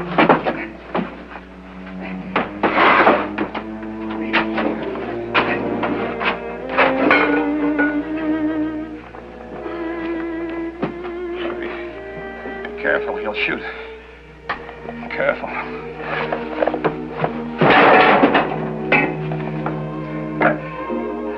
Look, I'll go for help. I'll be back as soon as I can.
Martin.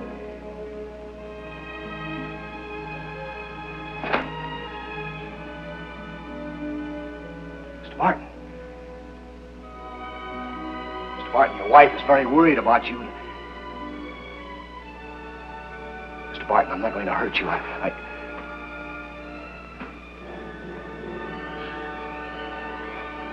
Mr. Martin, your wife is in Port Williams and she wants... Mr. Barton.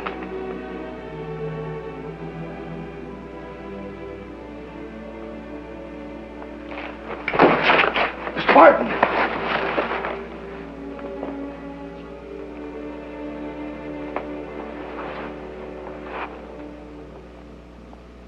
Lawrence Barton was dead.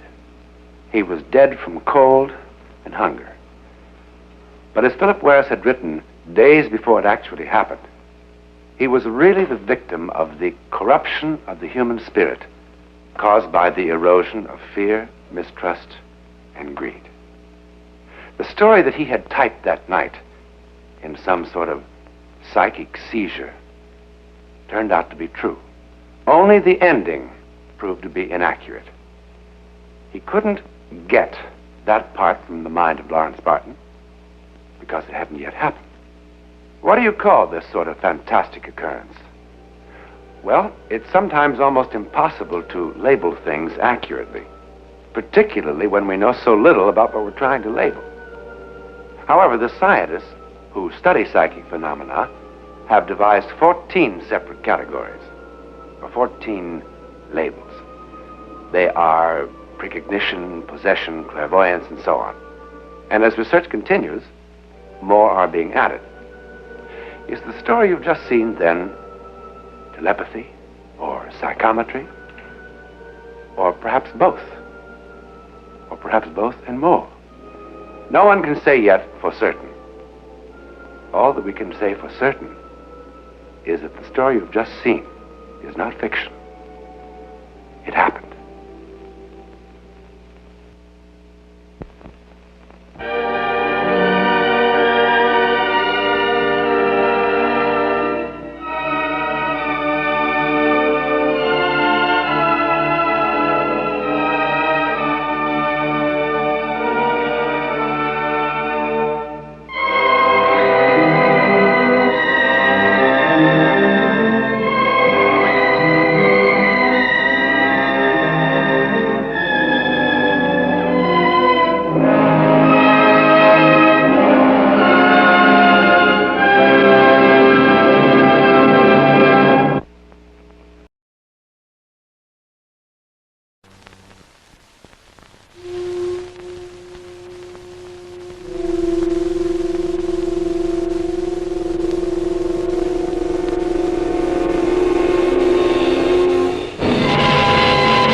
Tales of Tomorrow.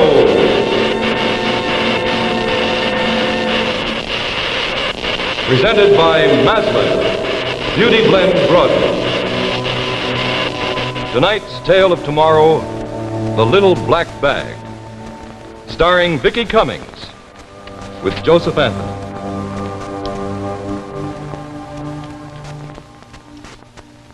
Say, how do you think you'd like to work in a place where they just closed up shop once a year so that everybody could go fishing? There is one place like that, the Maslin Carpet Mills. I'd like to read you just one paragraph from the shuttle. You know, we've read to you from editorials in it before, that I think points out exactly how, well, at least one of the Maslins feels about the outdoors. He says, "A friend is not alone for autumn's woods with gun and dog, nor summer's sun with rod and reel. Nor is a friend alone to challenge nature fastnesses with solitary canoe, nor just that two may boil their coffee over a fire that's built for one," and so on. It goes like that. And you know, right opposite this editorial, on the facing page here, they've got the golden rule, as stated in 8 different religions: Judaism, Christianity, Buddhism, and so forth. 8 of them. Now, I don't think I need to dot any I's or cross any T's. Some of the Maslin family like to fish, and they know that lots of other people like to go fishing too. So once a year, on the opening day of the trout season, the great Maslin Carpet Mills close down so that everybody who wants to can just go fishing. And now C.H. Maslin & Sons bring you Act 1 of tonight's Tale of Tomorrow, The Little Black Bag.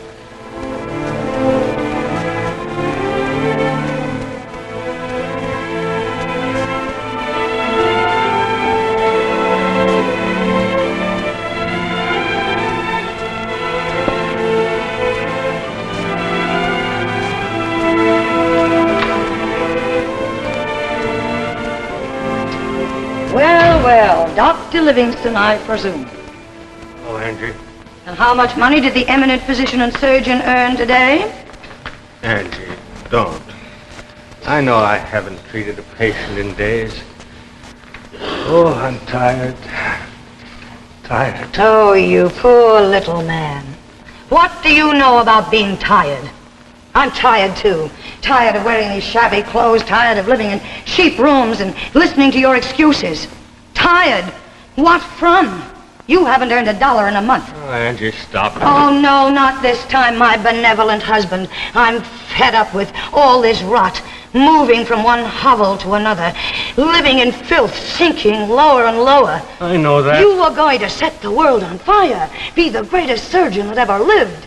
Hopes, dreams. All right, that's enough.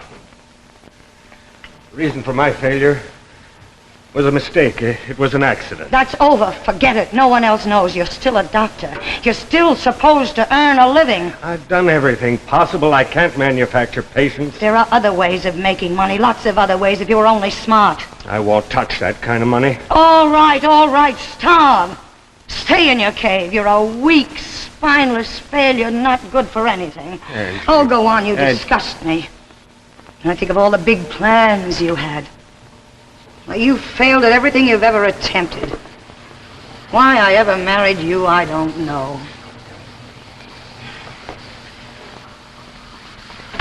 Where do you think you're going? I'll get you some money. Money? You? Ha!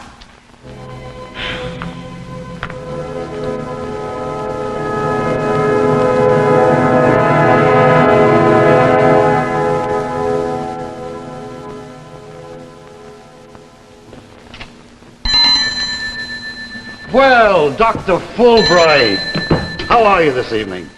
Things getting better, I hope? If things were better, I wouldn't be here. Oh, I'm sorry. I thought maybe you'd come to take something out, you know, your watch, perhaps. Man has nothing to do. You needn't keep track of time. How much? Your bag? No, but Doc, your practice. Your work. Oh, no, I couldn't take that. That's your life. How would you get on? Just tell me what it's worth. No, I couldn't. It's no use to me anymore. Look, Doc, for 25 years you've been in this neighborhood. All over people know you, the good you've done. Such things aren't forgotten. Now, that's all behind me. My practice is washed up. Look, Doc, I've known you a long time. There's something I feel I've got to say. Now, I hope you don't think I'm... Doc, it's your wife, that Angie. Now, you tell me how much I can get on that bag. Okay. Okay, but I hate doing it. So I can let you have $25? $25? For 25 years. No profit in that. I'll take it.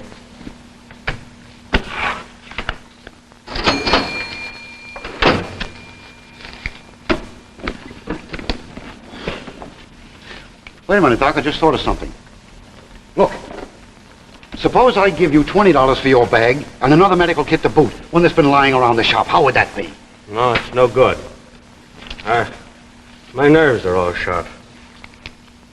Doc, look, you can't just throw everything away. Let me get you this. No, don't bother. I've made my decision. I'm not turning back. Now, just a second, Doc. It's right here. Here it is. Here. Look at this. Maybe it's a little out of date, but you never can tell when you need it. Looking back, where did you get it? Well, that was the darndest thing. One rainy morning, it was about 5 years ago, I came down to open the shop. There it was, right in front of the door. No name, no address, nobody near it. These instruments. I've never seen anything like that before. Neither have I. But I figured the bag had good leather, so I kept it in the window for almost a year. You know, on the highest bid I ever had on it, a man looked inside, saw the instruments, and laughed in my face. That's no good to me, Doc. $5 and it's yours. What do you say? Look, there's no hitch, nothing to worry about. Anytime you want the money back, I'll give it to you. Well, what can I lose? Dust will probably accumulate on this, too. Thanks for your kindness. You're a good friend. Good night. So long, Doc. Good luck.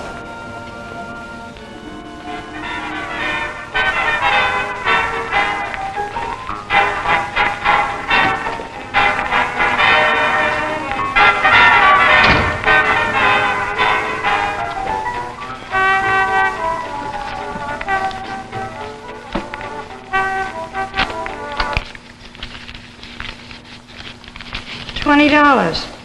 What'd you do, rob a bank? I pawned my medical kit. You pawned? Well, that's just fine. Now what are we going to do? Go out and sell shoes to make a living? Oh, Angie, don't start again. Well, I thought you said you pawned it. I did. Well, and what's this thing?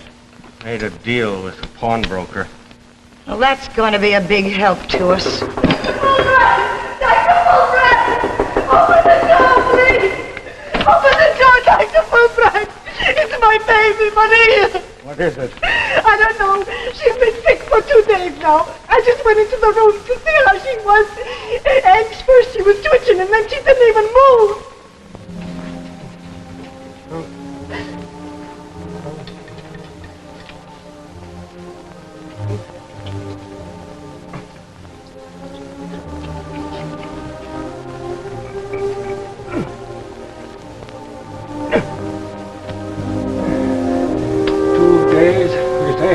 Yeah. Why didn't you bring her in here before? I didn't have no money for doctors.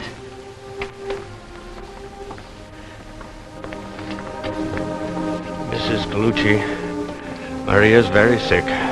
What is it, doctor? Can only be one thing, hemorrhagic encephalitis, an infection of the brain. Is that very bad, doctor? I'm afraid there's nothing anyone can do. You gotta do something.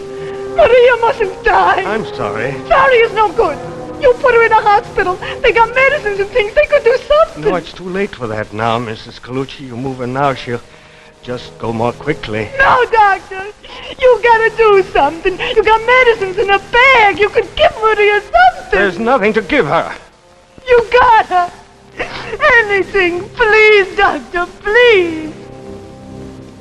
All right, I'll do what I can. Where's my bag? I'll give her a sedative. Ease her pain. She'll go any moment, poor child. She's in a coma now. This is Mom.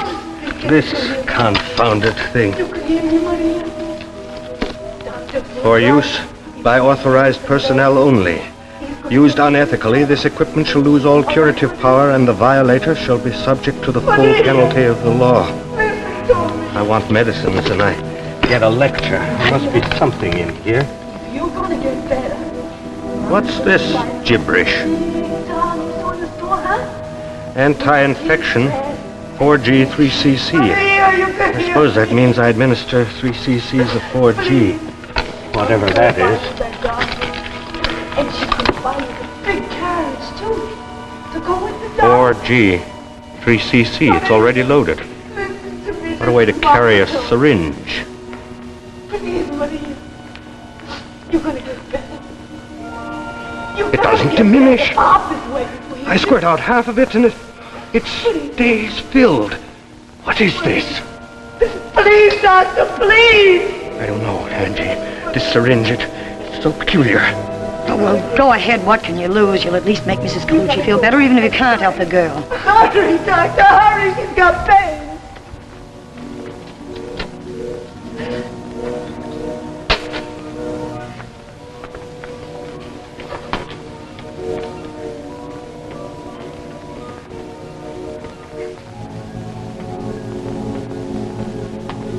There. Come here, quickly. I don't believe it. Maria! Doctor, you make her well again. Her pulse is normal. I don't believe I need a drink. All right, Mrs. Colucci, you can take her home. Let her rest. She seems to be all right now. I don't believe it. I don't believe it. You're a better man than me. The doctor made you well again. Doctor, I ain't got no money, but I'm gonna light a candle for you. God bless you, doctor. Thank you, Mrs. Colucci. I'll drop by tomorrow. Thank you.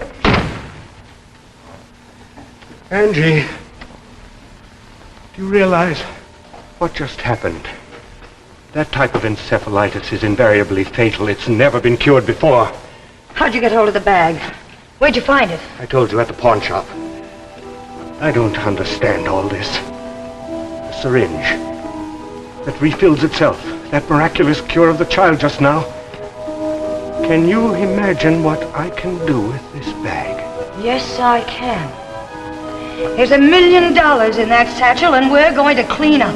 Angie, let me do things my way. This can be a magnificent thing. Oh, save it. I just saw a mink coat walk in front of me. I once made a mistake, a bad mistake. I'd like to rectify it now with this. Yes, I know you made a mistake, but the district attorney wouldn't call it Angie, that. you There's $1 million in your hands, and I'm going to see that you keep it there for a long, long time.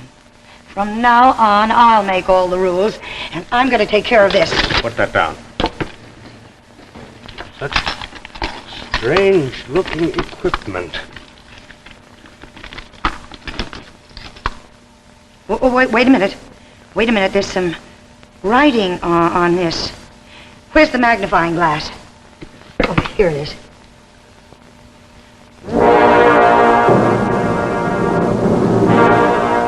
Arthur, look. Look, with instruments like these, you can have the whole medical world in the palm of your hand. Just look at that.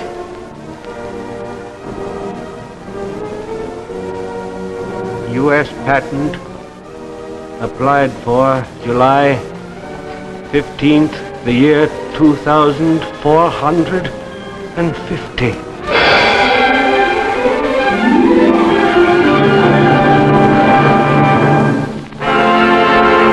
Vicky Cummings. All right, Maria. I have your measurements. You've grown almost an inch in the last 3 months. Keep it up. She's grown good now, doctor. Ever since you gave her that health pill last year. Since then, no colds, no stomach aches, no pain. Yes, these certainly are marvelous little things. Anytime you need another, just let me know. I'm well stocked. Oh, you've been more than good to us already, Doctor. The things you did. Maria's sickness, my pneumonia, the health pills. I was glad to do it, Mrs. Colucci. And to think that you still see us now after 2 years. And with such a success. All them rich people waiting outside. I'll always have time for you and Maria. You know, in a way, you've been responsible for all this. Come anytime. Come, Maria. Dr. Fulbright has other patients to see. You're a good man, Doctor. I never forget. What's going on here? The waiting room is full of patients. Patients who can pay. Come, Maria. Sorry to take up so much valuable time. Goodbye, Doctor. You didn't have to say that. Oh, what difference does it make? You haven't got time to waste on charity cases. Out there, that's where the money is. Angie, haven't we got enough now? The car, this office, our home in Connecticut. Can't we afford a little kindness? Think of the good we're doing. Think of the good we're doing. What if the instruments stop working?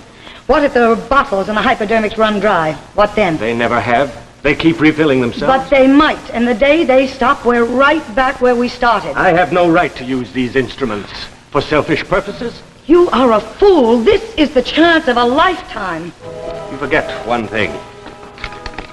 For use by authorized personnel only. Used unethically. Oh, stop with that scared talk. I've heard it a million times. It doesn't mean a thing. You may not think so, but we'd be fools to ignore it. Oh, that's a laugh. How could anybody from the 25th century reach us?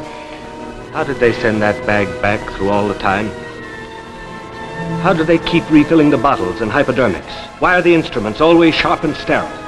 We don't know how these things work. This is 1952. I tell you, we're perfectly safe. Nothing can touch us. How do you know nothing can touch us? Perhaps there's a machine. A time machine that can send things to us from the future. Perhaps somewhere in the 25th century, there's a machine or a man who controls this bag, keeps supplying it, knows all the uses to which it's put.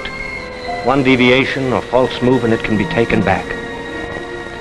We don't know where these things come from. Oh, you're out of your mind. First chance we get to get some real money, and you talk theories. Tell you, this is too important for just one person. It belongs to everybody. Just look at the magnificence of these scalpels. This one does its work without pain, without bleeding. This can find cancerous growth and eliminate it immediately. Angie, I tell you, this is a science far beyond anything we've ever known. We must walk a straight line. You have to drink. Oh, please be quiet. I'm trying to think. The 25th century. A medical kit from the 25th century. Be careful. That's the amputation scalpel. Don't you It's think very I dangerous. know what it is? I know these instruments as well as you do. For 2 years I've watched you work, and I can handle them as well as you can. Don't be a fool. Training for a nurse doesn't make you a surgeon. You would know the first thing about surgery. Wouldn't I? I've seen these instruments move themselves. I've seen them do it. Anybody could be a success with these. Send in the next patient. Let's get things cleared up fast here. I want to talk to you a moment later. Talk to me now. Later. Patients are waiting. Send in Mrs. Lagan. And don't forget to ask her for a big fee. She looks really wealthy. Mrs. Lagan, the doctor will see you now. Mrs. Lagan, how do you do? Dr. Fulbright, I've heard so much about you. Everyone raves so. I hope you'll be able to do something for me. Come right this way. Make yourself comfortable. Thank you. Well, you say that you are suffering from muscular paralysis. That's correct, Doctor. My arm has been paralyzed now for 5 years. All other doctors have given up hope of curing me. Well, let me see. The last physician said the muscles were dead. They'd never function again. I just thought perhaps... Yes, give me the myotome, please. Yes, doctor. Now, just relax a little. What's that? You have What are you going to do? You have nothing to worry about. No, no, you're going to cut me. I don't want you to. I won't let you. Wait, cutting right into me. I don't feel a thing. There's no pain. Sit still. You're going to be all right. The arm will heal instantaneously. Give me the ointment. Right here, Dr. Fulbright. It feels so strange. All sort of tingling, as if the dead nerves were coming to life. There. I think that's enough. Now, move your fingers. Move my fingers? Oh, that's impossible.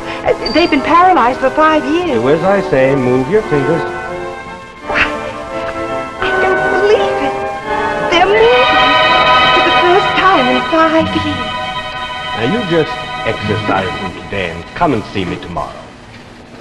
The arm and muscles have been completely restored. You will have no further troubles. Well, I don't know what to say. It's a miracle. Those instruments, the things you've done, the world should know of this technique. It will. Shortly. I promise you. And I'll send you a bill tomorrow, Mrs. Lagan. Thank you. Yes, of course. By all means. Whatever you think is right. Thank you, Doctor. You're a very great man. Goodbye. And thank you again. Goodbye, Mrs. Lagan. Goodbye.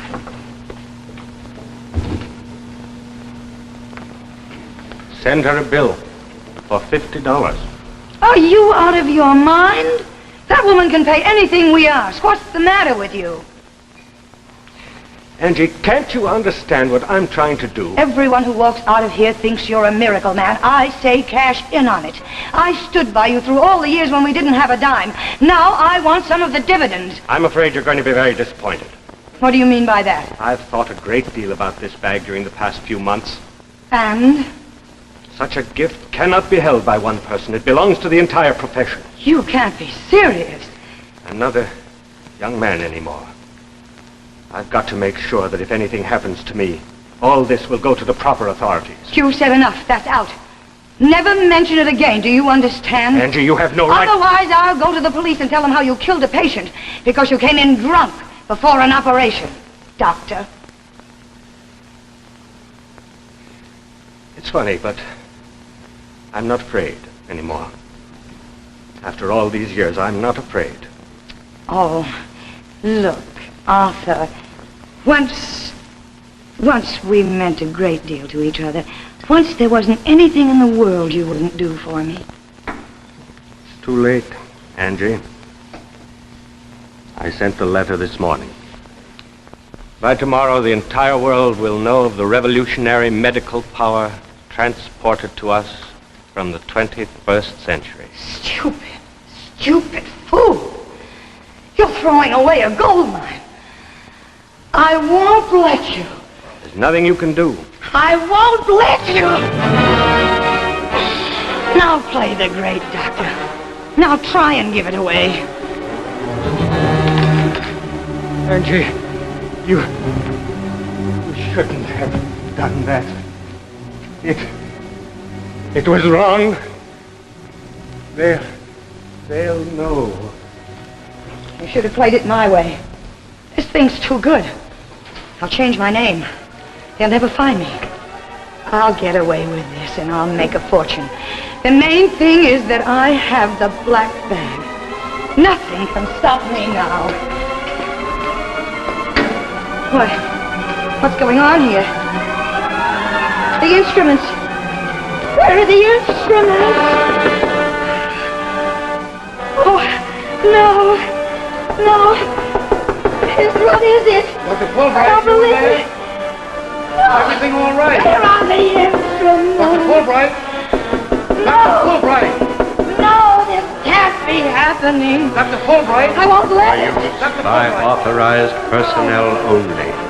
Used unethically, this equipment shall lose all curative power, and the violator shall be subject to the full penalty of the law.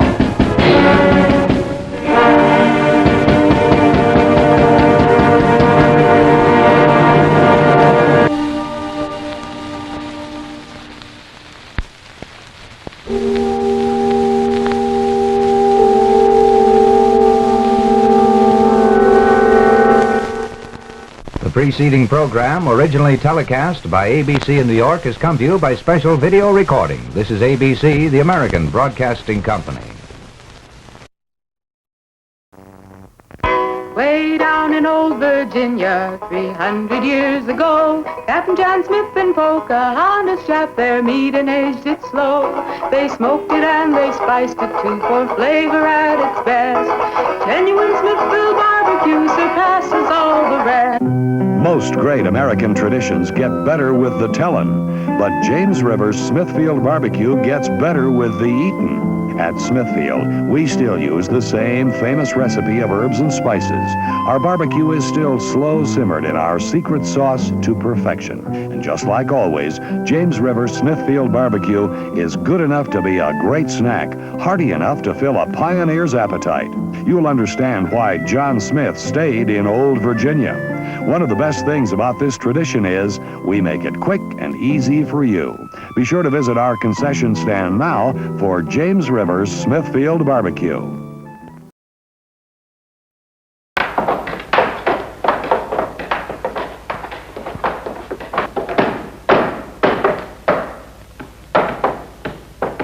Come on now then, Johnny lad. No need for you to look at that, you know. Here. Have a smoke.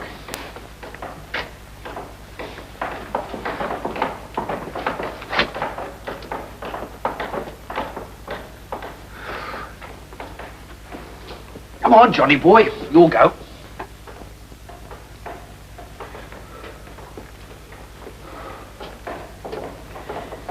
It's hot in here. It's hot. I ain't not.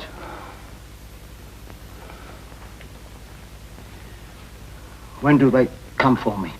6. What time is it now? Well, I don't know. 5:30.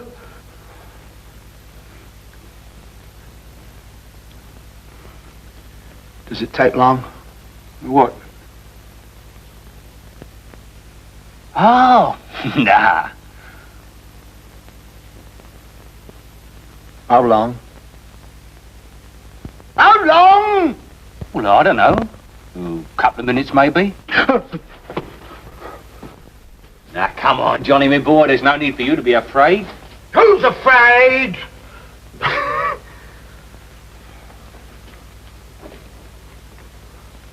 Well, a bloke as popular with the ladies as what you was. What do you mean, was? I ain't dead yet.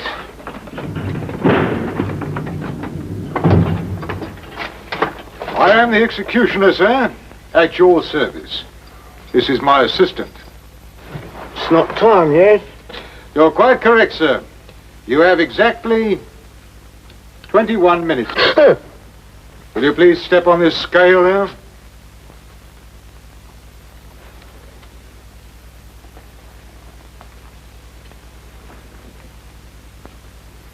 What do you need my weight for?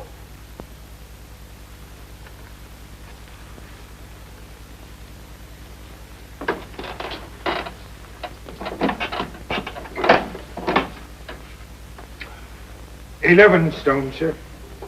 11 stone.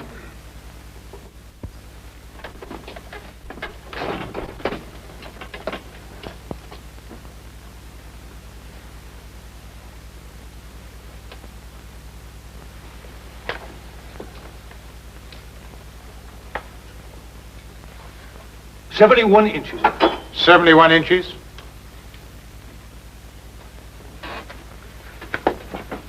Thank you, John Marriott.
What's here, Johnny boy?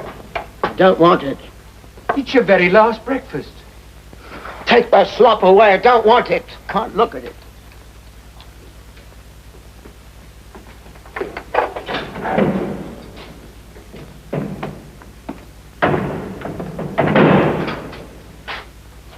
I don't. Are you all right, my son? Is there anything I can do for you? Anything you wish? Any final confession you want to make? She just sat there, with her head thrown back, laughing at me like I was some kind of worm or something.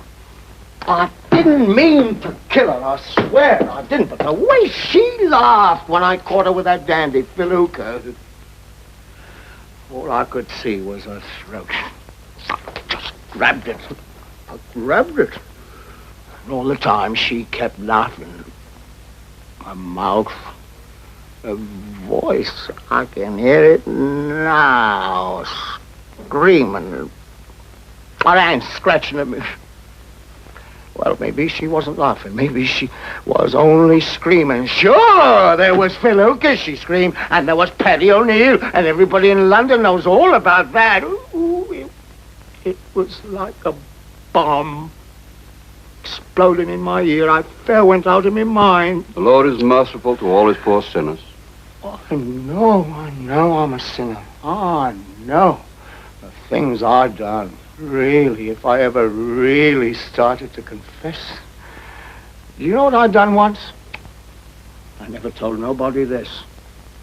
I pushed a blind beggar into the gutter and I robbed his tin cup.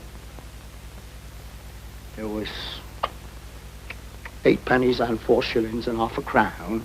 I meant to pay him back every cent, but I never did.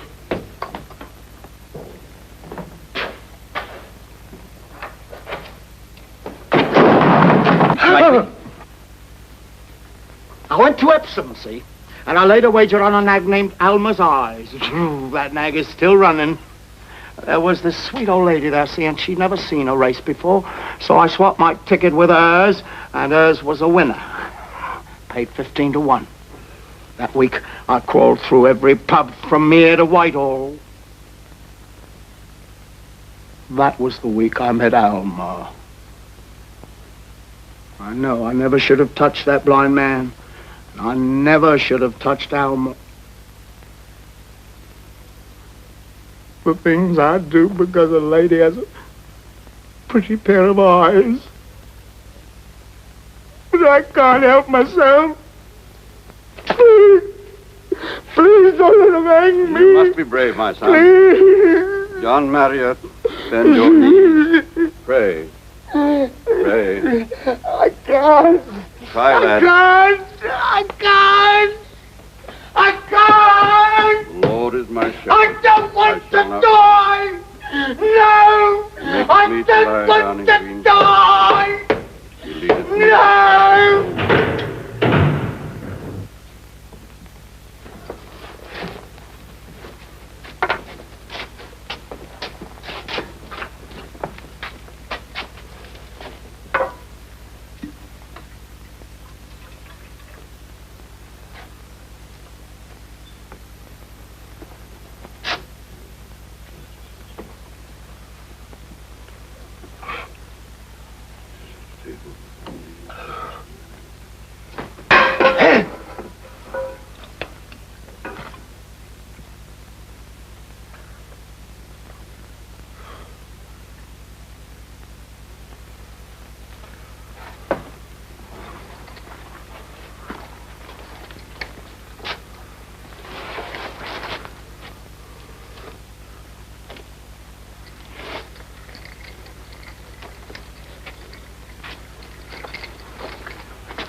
Yea, though I walk through the valley of the shadow of death, I will fear no evil. There is a table before me in the presence of mine enemies. Thou anointest my head with oil. My cup runneth over. Surely goodness and mercy will follow me all the days of my life.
What could have happened, sir? Really, I don't.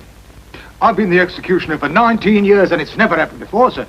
We examined that rope very thoroughly, as we always do. Well, how is he, Doctor? Oh, he's coming around. It was merely shock. There's no physical damage at all. Are you quite certain? Quite. Then let's get on with the execution. You're wasting your time, Governor. If you think that I'm going to die on your blasted gallows, you've got another think coming, because I'm not. Marriott, I'm sorry about the accident, but the court has sentenced you to be hanged. But that's the point, Governor. It wasn't no accident. Let's get on with it. Ain't nobody here can kill me. Not if you tried for 100 years and 100 ways. Not you. Not you. Not the executioner. Not nobody. I said let's get on with it. Hold on. I haven't had any breakfast. But what you going to do, hang me without giving me any grub?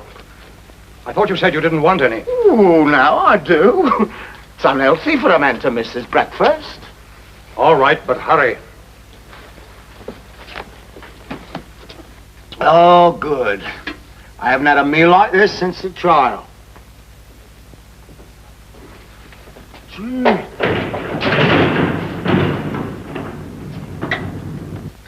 You blokes don't hardly give a man time to stow his grub, do you? Would you stand, please? I don't mind. Hey! Hey, you blokes are just wasting your time. If you want to know why, I'll tell you. Don't you forget to have a nice lunch waiting for me. I want some roly-poly pie. Hey, where's me brandy? I want me brandy. What kind of a hanging is this? They'll follow me all the days of my life. Save your breath, Vicar. They're not hanging me. You're wasting time, mate. You really are. Oh, now, here we go. 1, 2, 3, 4, 5, 6, 7, 8, 9, 10, 11, 12, 13. That's my lucky number. Oh, no, I don't want that. You sure you don't want the odd? Might make it easier for you. I don't need it any easier, mate. All right. This time, just to make sure, we'll try it once more. Ready?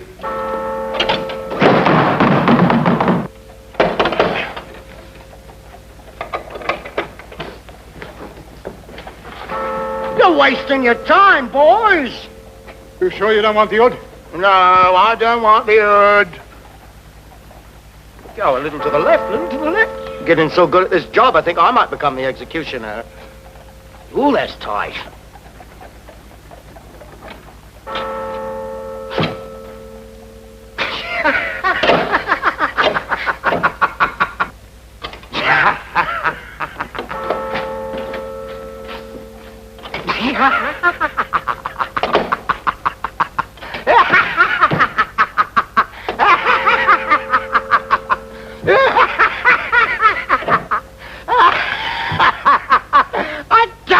You was wasting your time, Governor. You can't hang me. Why don't you give a... Enough. Take him back to his cell. The man who can't be hanged. But why? Why do you think they're unable to hang you, Mr. Marriott? Ooh, maybe there's a good angel watching over me. More than likely it's the devil, I'd say. Oh, I don't much mind who's watching over me, angel or devil. Just so long as it's somebody with influence. As a matter of fact, quite a lot of people with influence are interested in you, Mr. Marriott. Oh. Your case has been debated right now in the House of Commons. Mr. Gladstone thinks that you should be set free, that you've suffered enough. Well, now, that makes two of us. But seriously, Mr. Marriott, don't you have some theory as to why you couldn't be hanged? Oh, I know why I couldn't be hanged. And if one of your high and mighty papers is willing to pay 500 quid for the information. 500 pounds? That's not very likely. Then I'm not very likely to tell.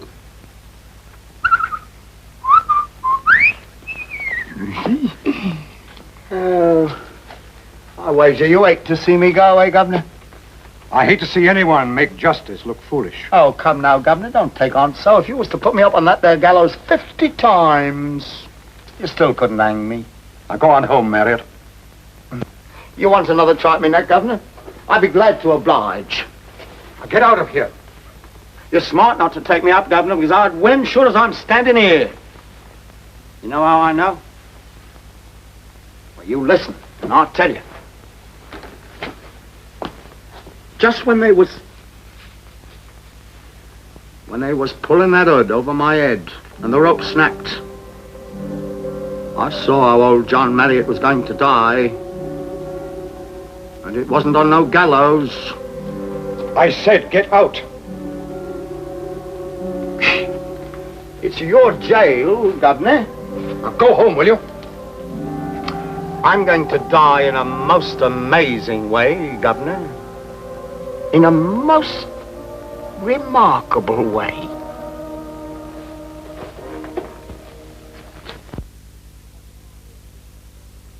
Some more for Malia, too. Don't let them ruby lips get dry.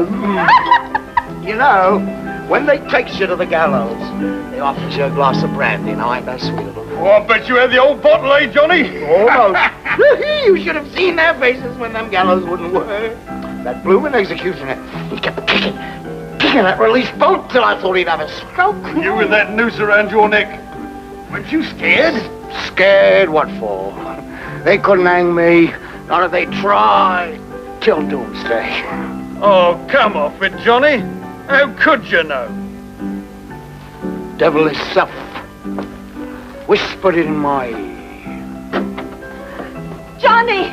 Oh, Liz! Johnny! Where have you been, oh, you bloomin' like a rose? You know who's coming in flush here? like... Will Cooper! Did you miss me while I was Johnny, in the juggling? Johnny, Will, he's coming. He's coming. Come on, give us a kiss. Oh. Johnny, he's got a gun. Come on, Liz. Have an ale. 2 ales, Georgie. 1 for Liz and 1 for Will when he gets here. Ain't you afraid he'll kill you? Will, no. Will's a mouse, not a lion. You want to know how I'm going to die? I'll tell you. There's only one way I can die. One way and no other. Now, gather round. Gather round and I'll tell you about my vision. Though the press offer me 500 quid, I won't charge you a farthing. John. Old Johnny Marriott's going to die at the foot of a lion right here on the streets of London. That's how it's going to be, I know. I was standing there on them gallows. I was standing there with that white hood over my head. And I heard them release the lever, and I heard them trapdoors swinging open, and I felt myself falling. And while I was falling, the inside of that hood lit up like a million candles. And there I was lying dead at the feet of a lion, right here on the streets of London. And I knew that's how it had to be. That way, and no other!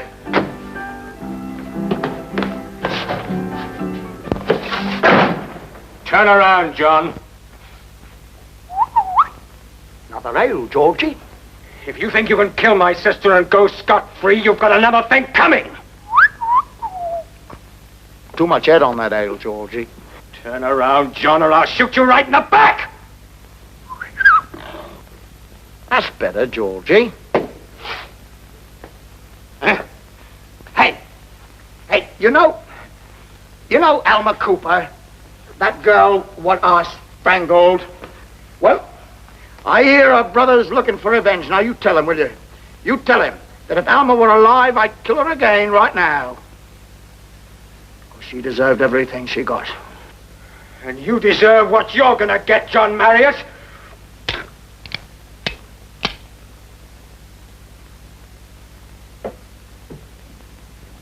Try it again, Will. You couldn't hurt me. You couldn't hurt me with a cannonball. Not with a whole regiment of grenadiers to back you up. You couldn't hurt me unless you could bring the jungles of Africa up here to London. Well, that's to wake you up. Now lift up that pistol and shoot.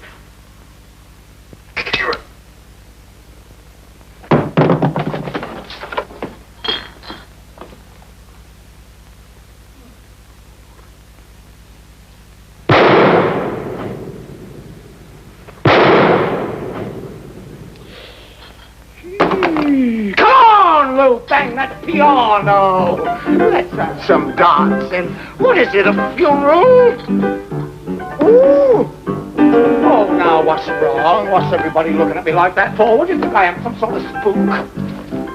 Oh, put your mind at rest on flesh and blood. Yes, and when that lion finally catches up with me, I'll prove it. Yes, I'll prove it.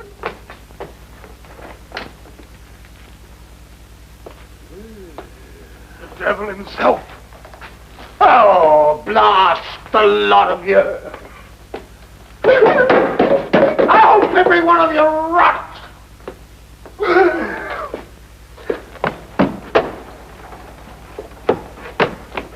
I'm no more haunted than you are. You're all gonna die, same as me. Only difference is, I know how.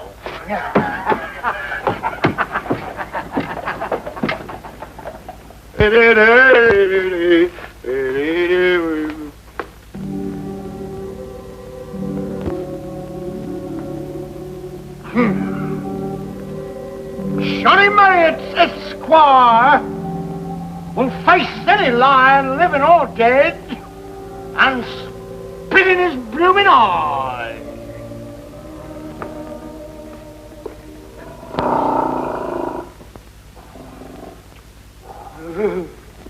Hello. Hello. Oh, there you are, you beast. Ooh, you big, ain't you? I suppose if you got me in your jaws, there wouldn't be much left now, would there? If you're gonna do me, you do me now, here. Come on. Take them on. Drag them on. Well, I'm feeling a bit thirsty, so... Ta-ta, old cats. What are you doing here at this hour? Hey, come here, you! Come here! Come here! Hey, come back there! Come back there! Hey, come back!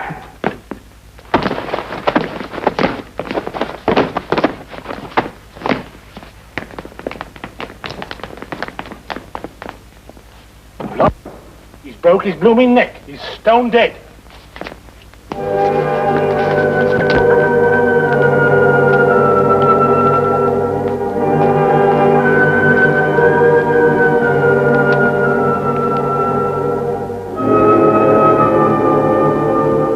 Find them all over London. The symbol of Britain, you know.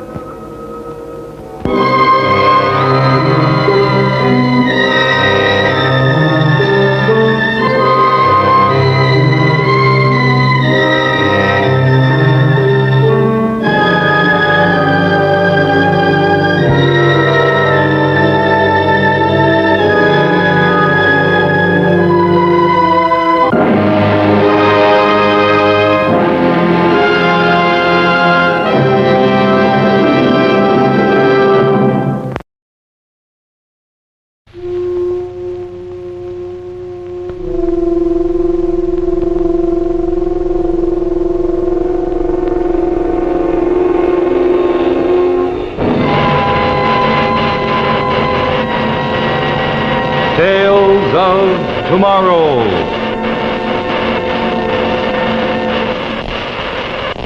Presented by Maslin, Beauty Blend Broadlook.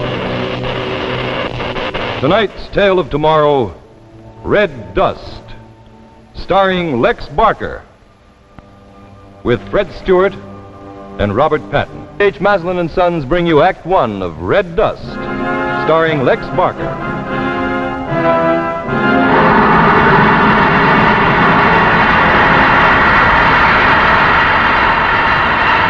Well, we're off again. On our way home. First man to reach Alpha Centauri. The first men to reach a solar system outside our own and live to tell it. Except the two of us we left buried back there under that red dust. Look, Charlie, before you start crying about Kelly and Schwartz, remember we've got a long way to go before we reach Earth. So save your tears till then. You may need them for yourself.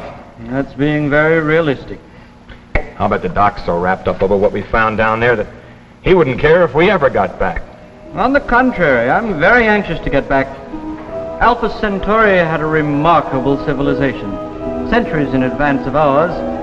We'll benefit beyond measure from this accumulation of its knowledge we're bringing back. Makes us look like babes, huh? I'll never forget it. Those great, magnificent, shining cities. Yes, but no life. How weird. Completely deserted. Everything dead. Covered with that strange pink dust. They must have all died down there in some epidemic. And the dust just settled.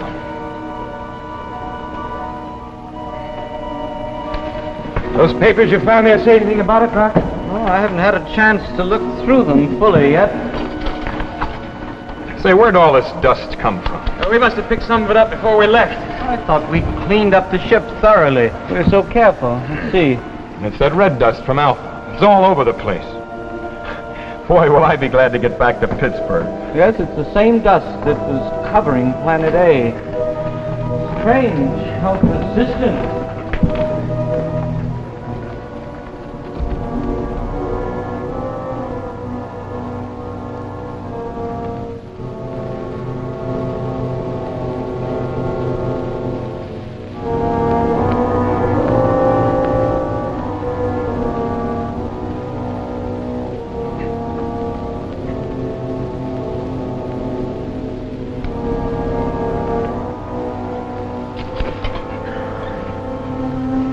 Hey, Kurt.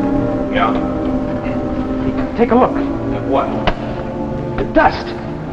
It's growing. It's what? Well, I'll be... There wasn't that much there yesterday. I tell you, it's growing. Well, it sure is. No wonder I feel crawly. I feel it under my clothes, my skin. What's a little dust? We'll be going home soon. You're right, though. It is kind of crawly. It gets under your clothes. No wonder I've been itching. There's something alive about this dust. I don't like the way it grows. Well, forget about it. But we should have brought along as a housemaid. A pretty one.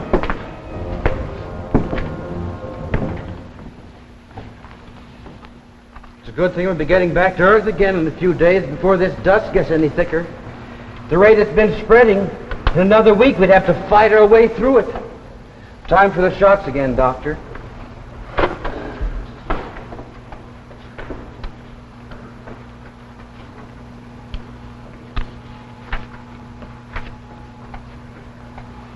Good heavens. Was that the radiation shot? Sure.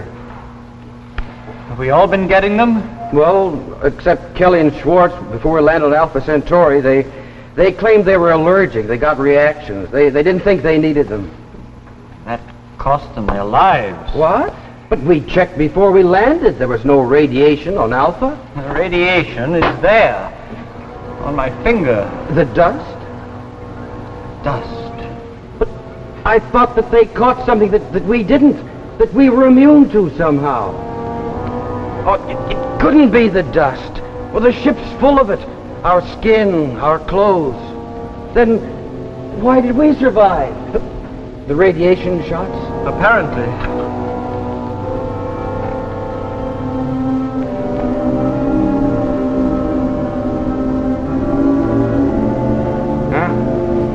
So far, it's no good. Frankly, now, when we signed up for this little thing, who would have thought that we'd make it there and back without a hitch?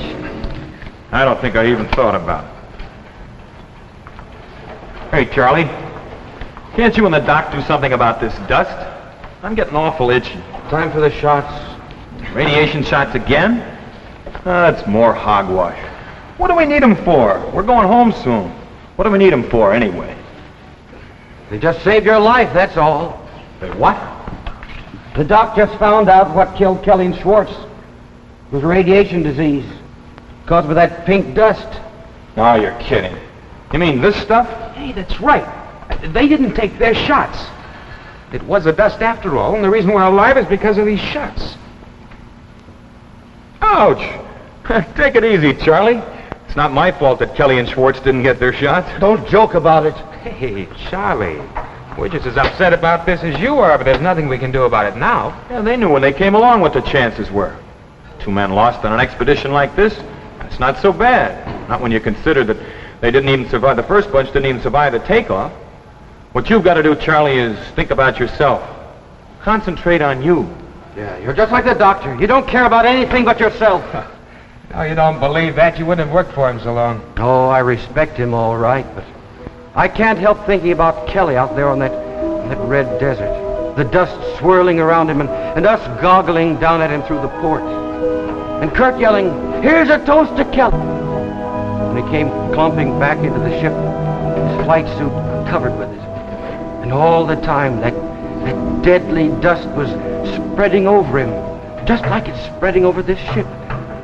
Getting inside him, eating him away. Charlie, look, we all know that death is the price of knowledge. Yes, but none of you care anything about it. All Kurt here's interested in is excitement. And the doc will do anything for science, no matter who suffers. And you, Duncan. I suppose I just came along for the ride. What is it, Doc? You look worried. Here it is. As much as they knew about it, as much as I do. The dust? I know its refractive index. Its biaxial interference figure. And that's about all. Thanks, that makes it as clear as a foggy night. It's a weird sort of radioactive life. A virus that attacks any living matter that comes near it. Radiation, huh? Well, then we're safe. No, I'm afraid not. Our shots just slowed it down. Slowed it down? You mean then... Just temporarily. But they can't stop it. And we've got it too, like Kelly and Schwartz. Have we, Doc? Have we? Yes. And once it gets going, there's no stopping it. They found that out on Alpha Centauri. These little specks are alive and deadly. Yeah, but Doc, if the shots slowed it down... The shots only take care of the radioactivity, but once that dust gets anywhere near you, its penetrating power is amazing. Its tiny crystals settle in every cell of your body and begin to grow and radiate. Blocking off the radioactivity only seems to prevent quick death. It seems to have no effect at all on the growth of the crystals. And once they come anywhere near a vital organ... How long have we got? By attacking the radiation, slowing it down, perhaps 10 or at best 15 years. 10 years? 10 years to die in? But we can't let that happen. You've got to do something. There's nothing I can do, Charlie. Not even for myself. But to die like that, waiting for... Charlie, snap out of it. That dust searing the life out of us. Charlie, it's just another medical problem for the doc and the boys at Science Center to figure out. They've got 10 years to do it in a breeze. They didn't come up with an answer on Alpha Centauri, did they? You're gonna die, Kurt. Big, brave Kurt. You're just like all the rest of us. You try to prove all the time that you're better, but you're gonna die. Kurt, stop it. The disease is hysterical. Well, he had it coming to him. Charlie, you're just tired. Get some rest. Got a grip on yourself. Well, that's the way it's gonna be. What this needs is a drink.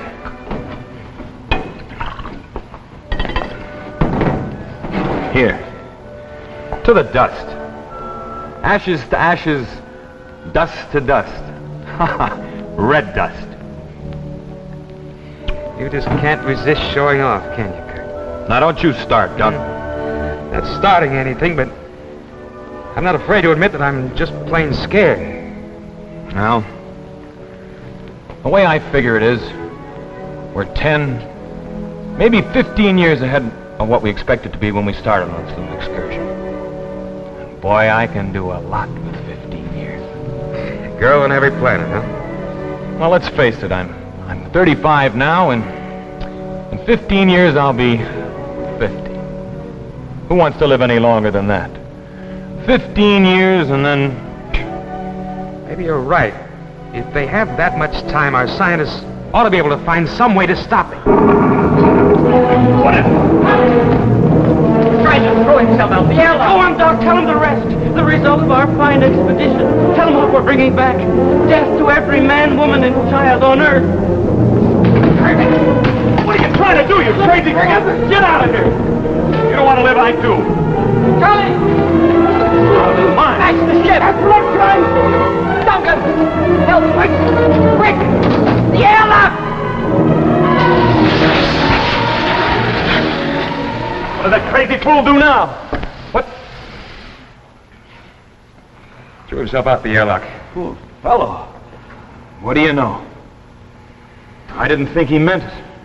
Guess he just couldn't live with the idea of death. You're both wrong. He said something before he... Do either of you realize what he meant? When he was off his beam, I knew that. He said what we were taking back to Earth was death. He was right. What? Listen, Doc. I know you're both tough enough to take this, so I won't sugarcoat the pill. We can't go back to Earth. We just can't hear that again, Doc. I said we cannot return to Earth.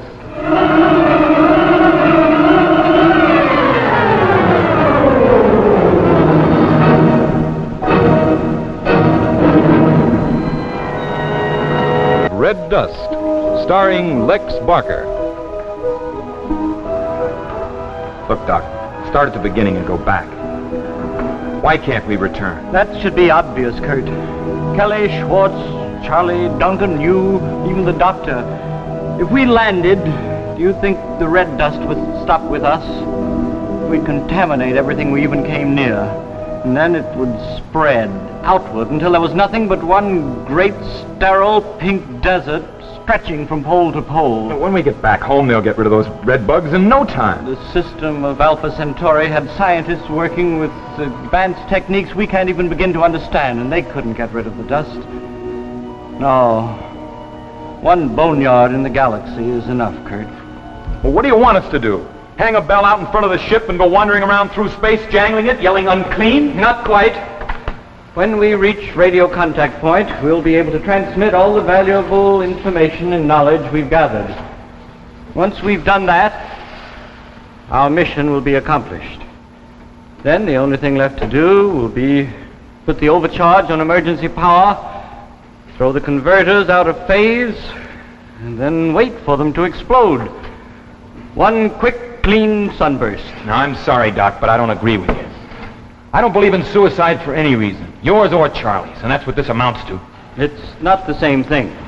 Well, it is to me. Look, Doc, you and me, we're both a lot alike. We know what we want, to do things.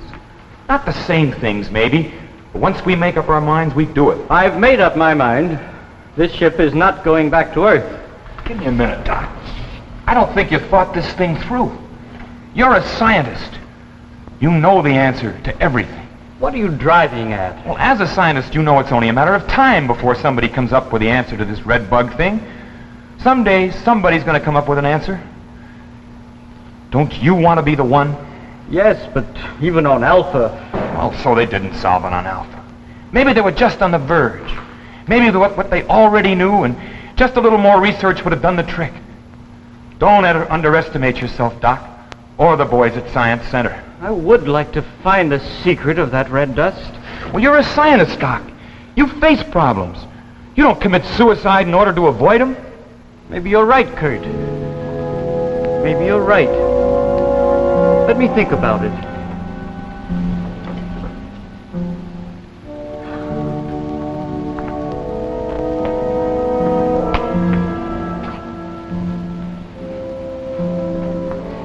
Well, how'd I do, Dunk, old boy? Maybe you're right, Kurt. But I don't think so. Look, I just spent a lot of time talking old Davidson out of his screwy ideas. Now, I'm not going to waste any more on you. Don't you want to live? Sure. Sure I do. But so does several billion people down on Earth. So with Doc's radiation shots are in the same boat we are. They've got 15 years to live just like the rest of us have. Maybe men like you, ones who take the big chances, are important. And men like Dr. Davidson, too, but somewhere along the line, the others, the unimportant ones have to be considered. Otherwise, what you and the doctor accomplish means nothing. I worry about Kurt Benster. Whether you realize it or not, you've got a bigger responsibility than that. The others may not mean much to you, Kurt, but you can't murder a whole system just to add a few more years to your life. Now you make me laugh, Dunk. That system's not so hot. It can be. It can. There's hope. If you take this ship in, there won't even be that. You kill me, Dunk. Here I thought you were so calm, cool. Why, just look at you when you get all worked up. Maybe the doctor will listen to me. I gotta talk some sense into one of you. Hold it, Dunk.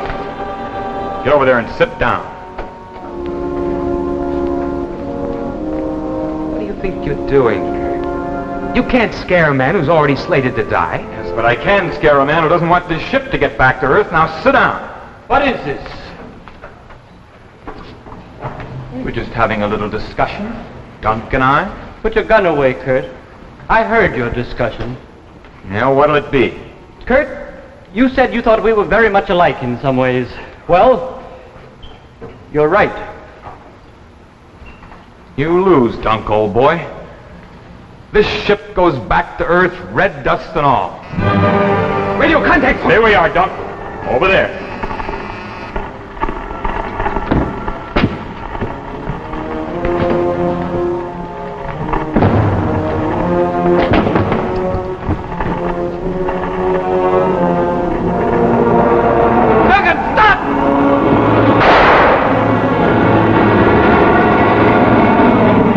I didn't mean it. I just had to stop you from destroying the ship.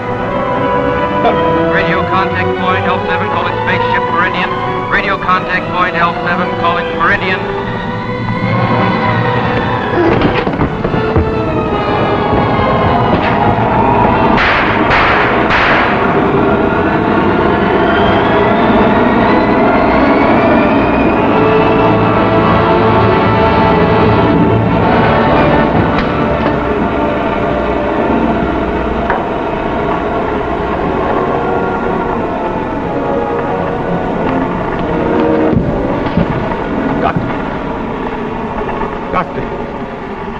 I know you're a scientist. You mustn't take the Meridian back to Earth. Give them a chance. Radio point 7 calling spaceship Meridian. Radio contact point L7 calling Meridian.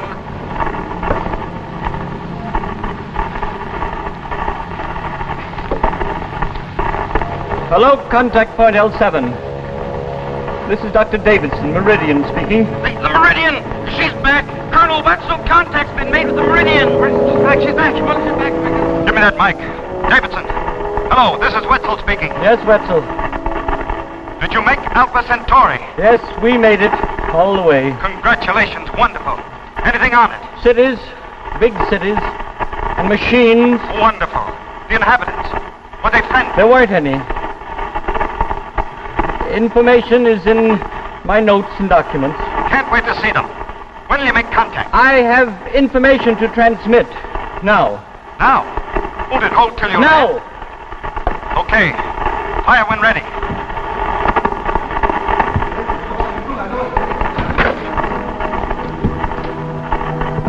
Ready. July 23rd. Landing on Alpha Centauri was made on a low plateau. Longitude 37 degrees 28 minutes, latitude 49 degrees 54 minutes, as reckoned on the Van Dusen astronomical projection. An analysis of the atmosphere revealed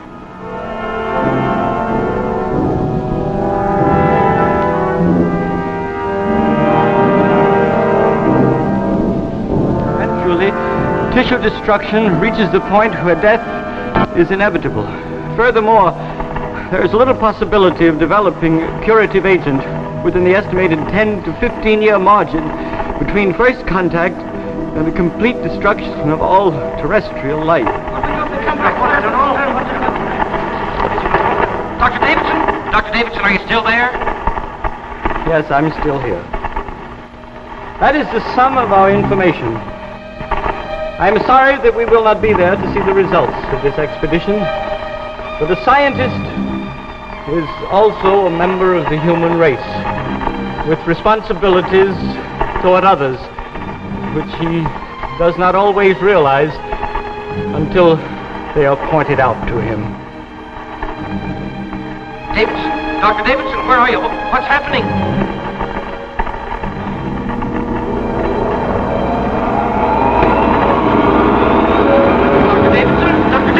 Action is being taken to ensure that the Meridian and what remains of her crew do not return to the Earth. Meridian ending transmission. Approximate location, 7th lunar section. Estimated time of arrival, not given.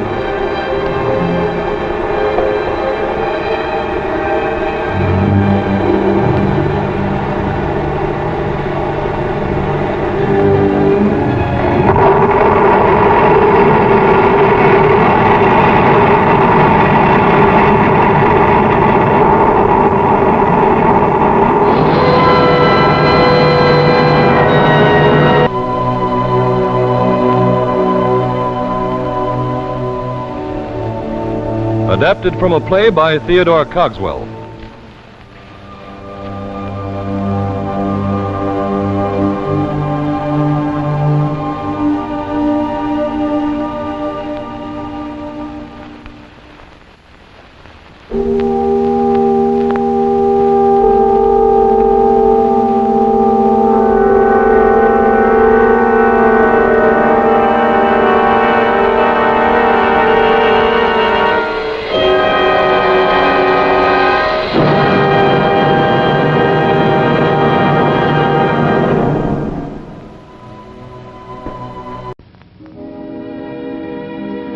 And now, folks, it's time to say goodnight. We sincerely appreciate your patronage and hope we've succeeded in bringing you an enjoyable evening of entertainment. Please drive home carefully and come back again soon. Good night.